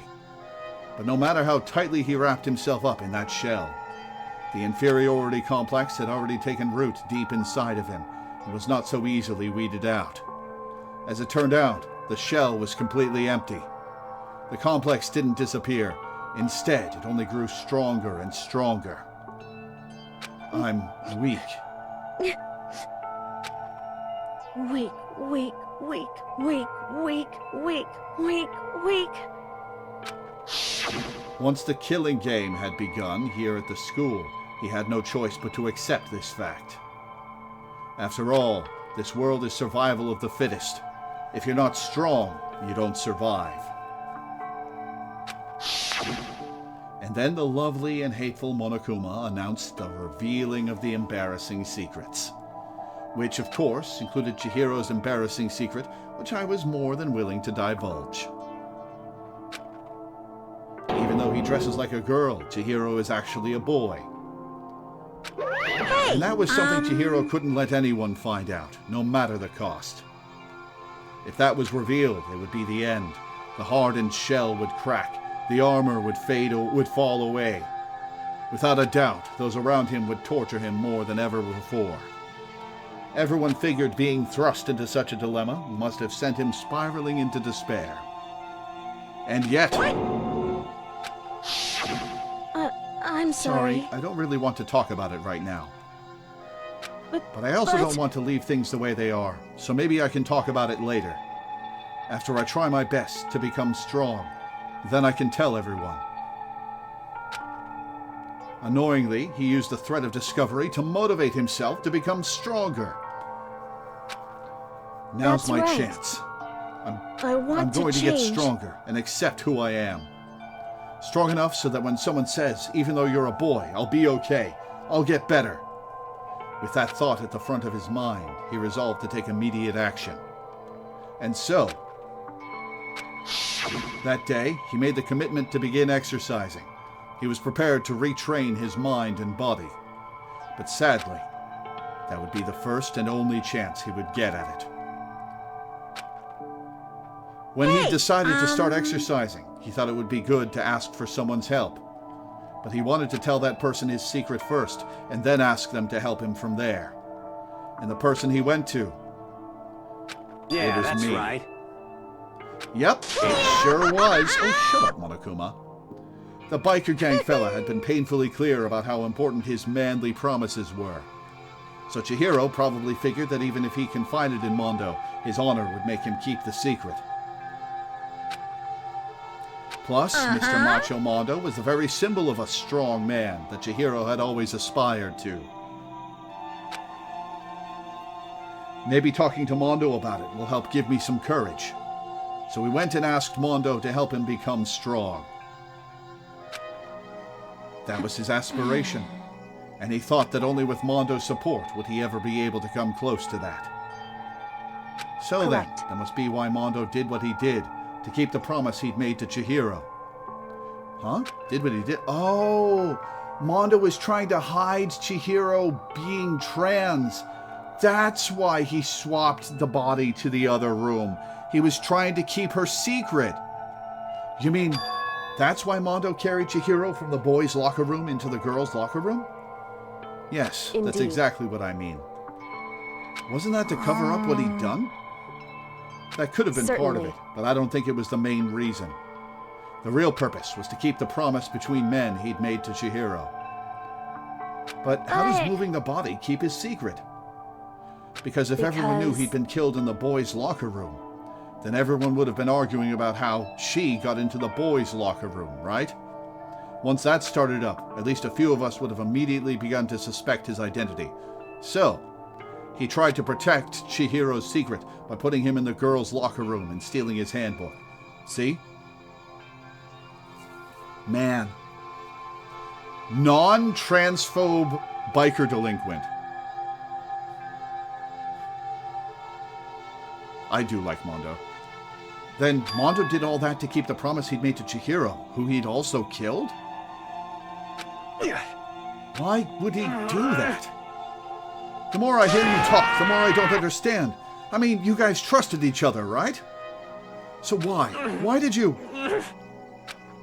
Because no matter what, I didn't want anyone to know. So that's what triggered it after all. The possibility of having your embarrassing memories and secrets exposed. That's impossible. What is this? Nothing could have been that bad. Something he didn't want anyone to know, even if it meant killing someone? Am I about to not like Mondo? It's impossible. You're wrong. How many times must I repeat myself? To judge others by your own standard is the height of folly. Even if you can't comprehend it, he obviously can. That's all there is to it. Well, while we're on the subject, why don't I tell you? That embarrassing memory, that secret he didn't want anyone to know. You know what Mondo did? He killed his own brother. Ah. Mondo, the ultimate biker gang leader, makes all the hoodlums and riffraff across the country tremble. But the only reason he had the chance to join a gang in the first place was because of a certain someone. Mondo's older brother's name was Daya Owada. Mondo had nothing but respect for him. It was because of Daya that Mondo ever got on a motorcycle. Mondo's brother was his only family growing up. He was the only one Mondo could trust or respect. He wanted to measure up to his big brother, so he imitated him in everything he did. Mondo was the epitome of the starry-eyed kid brother. Meanwhile, the charismatic older brother had put together a local motorcycle gang. And before anyone knew it, it had grown into the biggest biker gang in the country. Daya, the older brother, #1 in the gang, and his #2, his younger brother, Mondo. In the beginning, everything was peaches and gravy. But when Mondo started to think about how he would have to take over the gang from his brother someday, his brother's greatness, his reputation, began to gnaw on Mondo's very soul. The kid's gonna take over for Daya, huh? Daya created this gang with his bare hands. Mondo's just along for the ride. Can someone like that really be our leader? All that'll do is make the gang look bad. Almost every day, Mondo heard the gossip and whispers of the other members of the gang. Which is why... I gotta get stronger. Stronger than Daya. Once, just one time. No matter what, I gotta win. I don't care what it takes. I gotta come out on top. And on the night of his amazing brother's retirement ceremony, Mondo challenged him to a street race. But during the race, tragedy struck. The kid brother pushed ahead with reckless abandon, eager for victory, and dashed into oncoming traffic. But suddenly...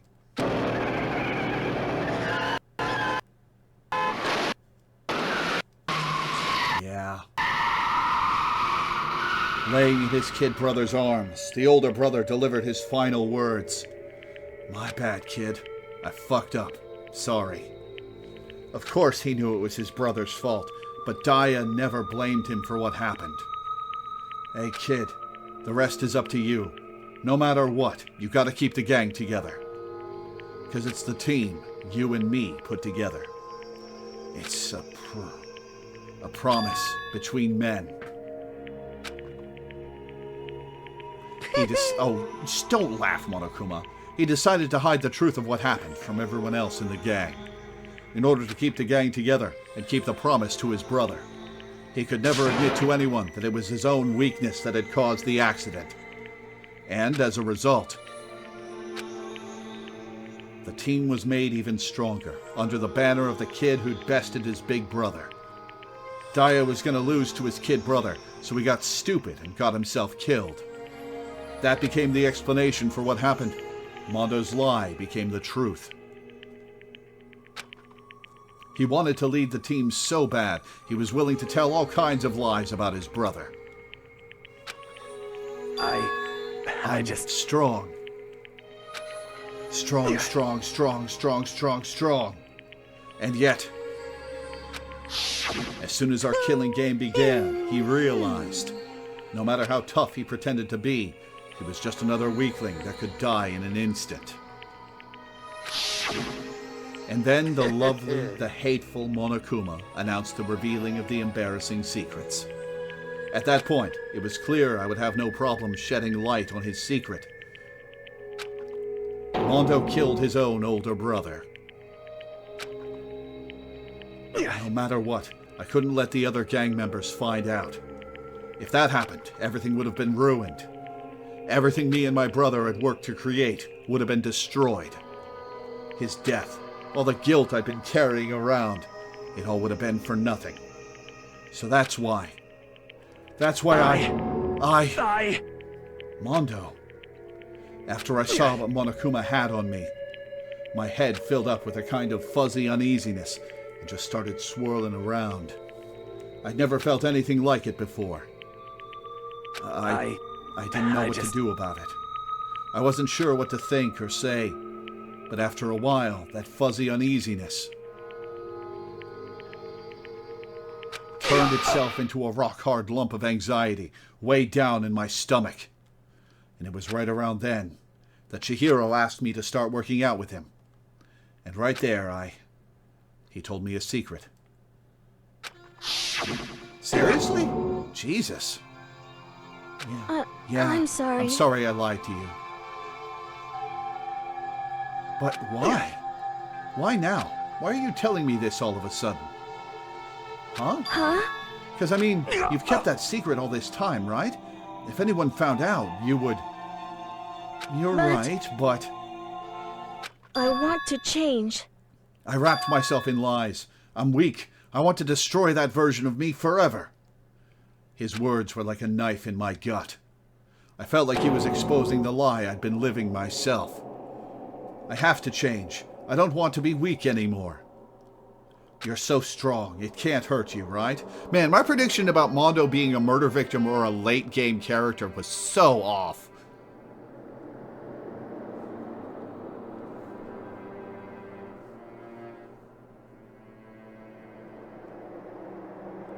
So here's the thing. There is a lot of discourse on whether or not Chihiro is trans or not, because on the one hand, presenting as a girl, on the other hand, their driving motive is that they want to present more masculinely in their eyes, but also on the flip side, that doesn't mean the game wasn't transphobic. Oh, the game is definitely being transphobic, yes. I think the way they handled the reveal of Chihiro's sex and their reactions are still transphobic, even if Chihiro actually does identify with their assigned birth gender. Yeah, it's more complicated than I originally made it out to be, but I think the game's still being transphobic about it. You're so strong, it can't hurt you, right? Whatever secret Monokuma might tell us. You piece So of... what? You're saying I should just say it? You're saying if I really am, I should just be able to tell everyone my secret? Huh? I was jealous. I was jealous of Chihiro's strength. He had the strength to face his own weakness, to try and overcome it. It was the kind of strength I've never had. You know, actually, I think this game has a very similar execution to another game that came out in 2008, Persona 4, with the Kanji and Naoto storyline, where it was trying to do one thing, and it came out shaped as something extremely transphobic.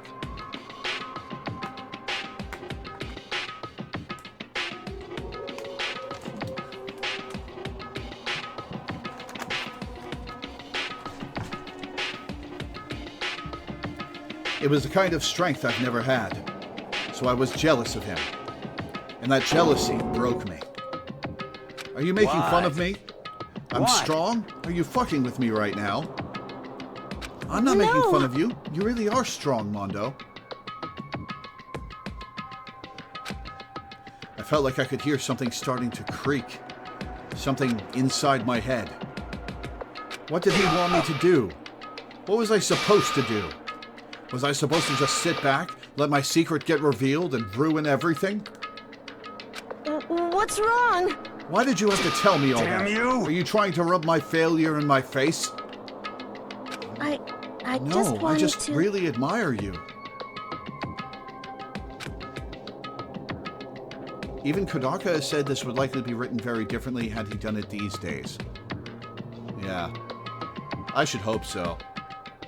I admire your strength. That's right. That's right. I am strong.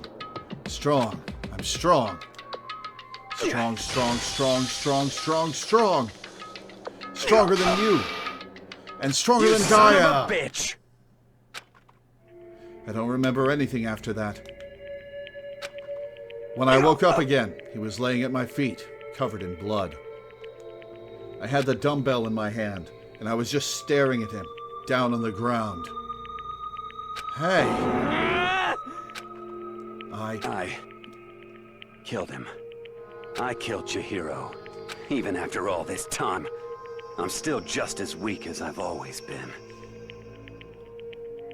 And thanks to that, I did something I can never take back. Mondo. He was normally so aggressive, so angry. He hid that weak side away from everyone. That was his secret. A weakness like that lived in a heart like his, and it turned him cold-blooded. God damn it. Alright, what motorcycle related death do you have planned for him, Monokuma? Look at him. You see? You're all just like him. For a secret from the past. For a memory. For that, he killed another living human in cold blood.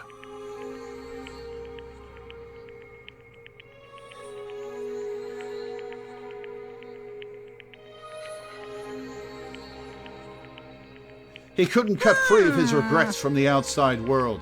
He doesn't know what true strength is. Do you see hope anywhere in there? 'Cause I sure don't. You bastard! Just shut up, you son of a bitch. Go ahead, say that again, I dare you. Okay, I'll say it as many times as I want, is what I want to say, but unfortunately, I can't do that right now, because the time for punishing is fast approaching. Punishing? You mean execution? Well now. That's what I promised you, right? The blackened that disturbs the peace will be punished. Hold on. Ridiculous!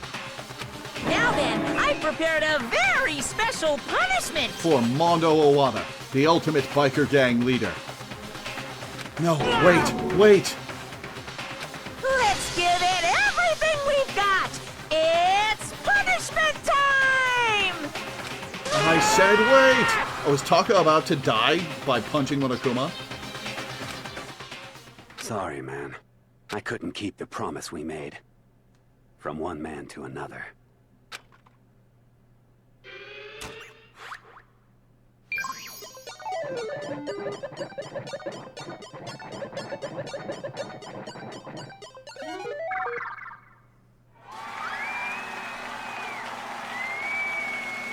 Oh, it's not going to show him getting dragged?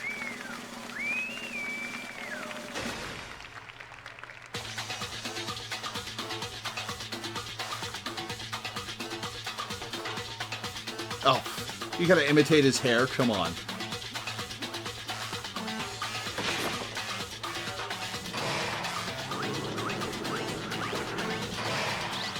The Cage of Death. Are you going to ride around inside the cage, up and down?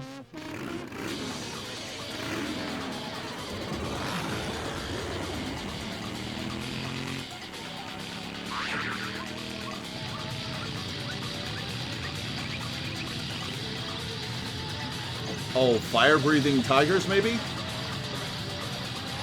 Oh, electrocution.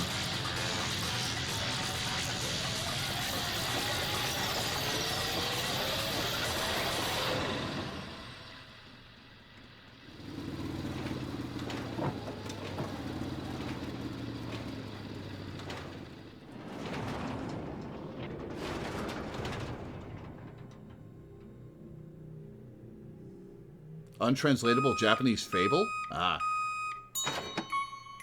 Oh, pfft. Oh, come on. Come on.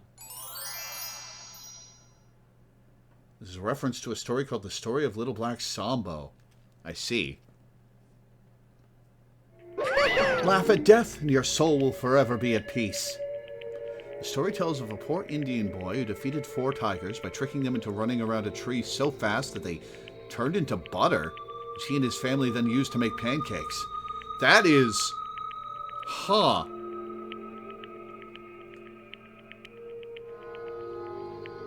That is very weird. Okay. It can't be. Another murder and another execution. I want to feel again. Everyone's lives are taken so lightly here. I feel like I might be going mad. Maybe I'll just let it happen.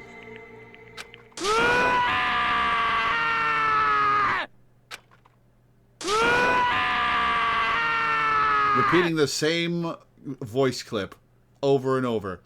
As Taka's sad screams invaded our skulls, we were each forced to realize once again. But he, of course he had to. Yep, he's about to die. Oh, no, it's Byakuya. What a disappointment. This is the end of the game? Byakuya? You're completely insane, you know that? A game? One of our friends is dead. Do you realize that? Two of your friends are dead. Of course I do, because this game is life or death. I don't have anything to say to you. I don't have a response, except that I just don't understand why. Yeah, why did you make this more complicated, Byakuya? Why did you go out of your way to disguise Mondo's crime? Why? What? Isn't it obvious? Because it made things more interesting. His voice was calm, emotionless, like the voice of death. It chilled me to the bone. Last night, when the murder took place, I was in the library as usual. Honestly. So you ignored the nighttime rule too. The execution would have... Oh, come on, Seferum. I'm going to read this for YouTube. Excuse me. The execution would have made more sense if you'd known about the story beforehand, but better late than never. Come on, man. Come on. How long have you been sitting on that pun? So you ignored the nighttime rule too. That rule never mattered to me. I don't recall agreeing to it. There is Well, I nothing don't to be done. particularly care. Please continue. The night grew late, and I decided to return to my room, which is when I stumbled upon him. I spotted Mondo coming out of the girls' locker room. After he'd gone, I looked inside and saw the corpse. You mean you actually witnessed the murder? You've had that sitting since you paid for me to play this game. Come on. Come on. Come on. What? You mean you actually witnessed the murder? He was such a fool. He didn't have the slightest idea that I'd seen him. So, you're saying you knew who the culprit was from the very beginning? Indeed. That's right. And if that had been the end of it, how boring would that have been? I mean, what a waste of time to have the answer revealed right at the beginning. Which is why I decided to lend a little helping hand. I thought it would liven things up. You did all that to liven things up? So after hearing about Genocide Jack from Toko, you decided to use that to create the fake murder scene? But damn, man. If he hadn't figured out who'd really done it, you would have been dead too, right? Well, obviously, I would have revealed the truth before it reached that point. Of course. Byakuya turned and looked me in the eye. I could feel his sharp eyes piercing into me. Thanks to a certain remarkable someone, it never did, and I was able to perform an interesting experiment. Once I do decide to become blackened, I now know who I'll have to watch out for. Oh, shit. Oh, shit. What? So that was your reason. Are you satisfied? Yes. Indeed. We're done listening to your story. Moving on. There's something I'd like to ask Monokuma. What's this? I'm up next. You like to perform these elaborate executions each time, correct? My question is, why? Do you like them? No. But you know, this punishment, this despair, it's not just for you. It was both to keep things interesting and also to run tests for eventually doing his own murder, figuring out who is most dangerous and what's effective. And yeah, the interesting thing that he's discovered is that Makoto is the most dangerous one. This despair, it's not just for you. All this punishment, all this despair is my gift to mankind itself. You're over-exaggerating. I am not over-exaggerating. These punishments are meant to transform all hope to despair. What do you mean? Mean? Mean? Mean? Mean. Good grief, I don't understand why you have to pick apart every little stupid thing. Whatever, it doesn't matter. So are people watching? Is this being broadcast? In the end, I'm going to stand alone as the victor, and then everything will be revealed to me. Ah, the noble son of a noble family. Truly, you understand me. I think this is the start of a terrifying friendship. Shut up. I would never stoop to the level of a childish criminal like you. Let me just say this. After I have achieved complete victory, you're up next. I'm going to find you and kill you. Understand? In the name of my In the name of the Togami family, for which victory is a foregone conclusion. You're getting all riled so up. Cool. It's like you're the main character of a video game or something. No trash mob for you. I swear, whatever it takes, I will kill you. Temper, temper. Sounds like someone needs a nap.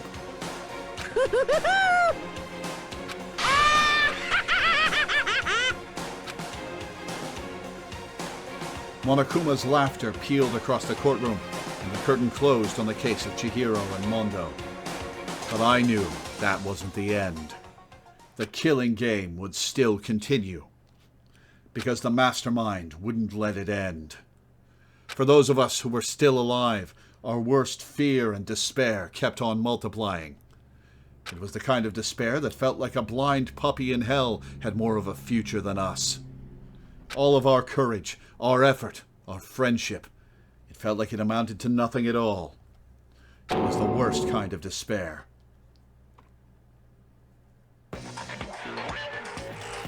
Well, anyway, like I was saying, this is a pretty good spot. Yeah, a really good spot.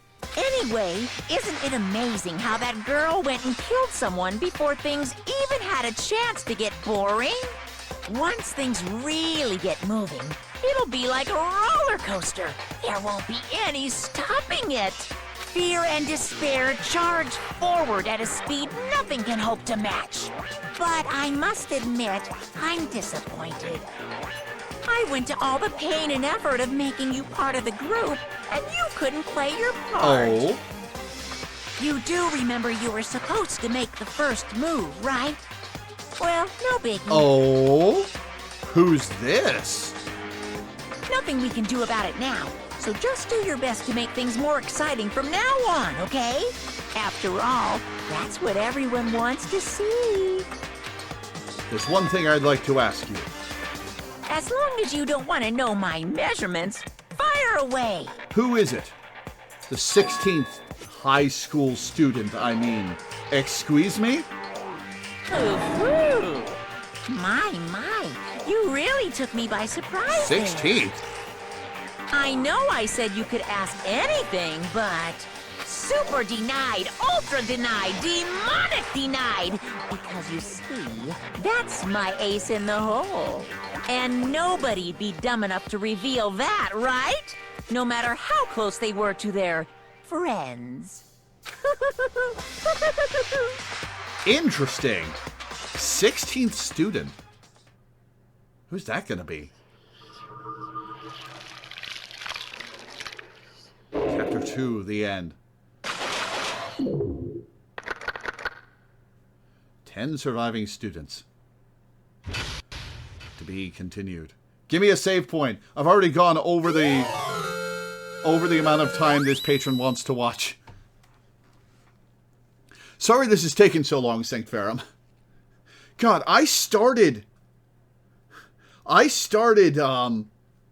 the trial 2.5 hours ago.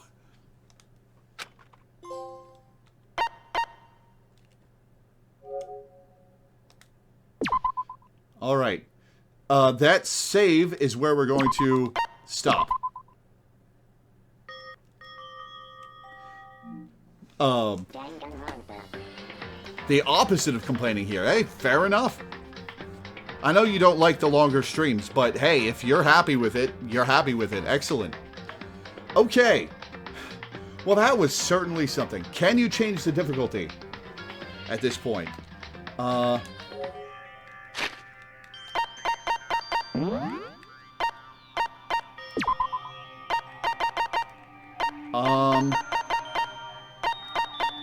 It doesn't appear, I don't appear to have a way to do that. Oh wait, no, go to chapter select, you're right.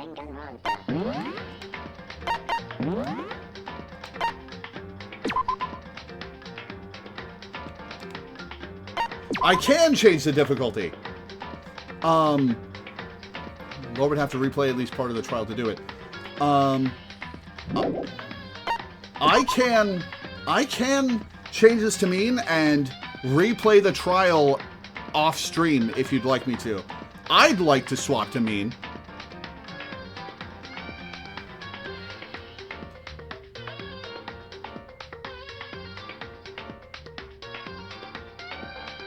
Yeah, I think I will swap to mean and replay the trial off stream and then save, and we'll continue from that. Excuse me. But yeah, that's where we're going to end for today. So I'll read my schedule and get off. That is not my schedule. One sec. That's my that's my vacation schedule. All right. So tomorrow I will be playing Horizon Zero Dawn for a patron. Friday I will not be streaming because I'm taking my mom out for a belated Mother's Day dinner. Saturday will of course be our weekly Final Fantasy XIV stream. Sunday I will not be streaming because I'm recording a podcast with Teddy and Love. Monday has not been determined yet. I'm probably going to be doing something with the stream crew. Tuesday will be 9 souls for a patron. And then Wednesday, Heiko arrives in Maine, and that's starting my vacation, which will continue until late June, probably. So yeah, that's going to be it for today. Thank you guys for tuning in. Thanks for hanging out. Thanks for watching, and I will see you next time.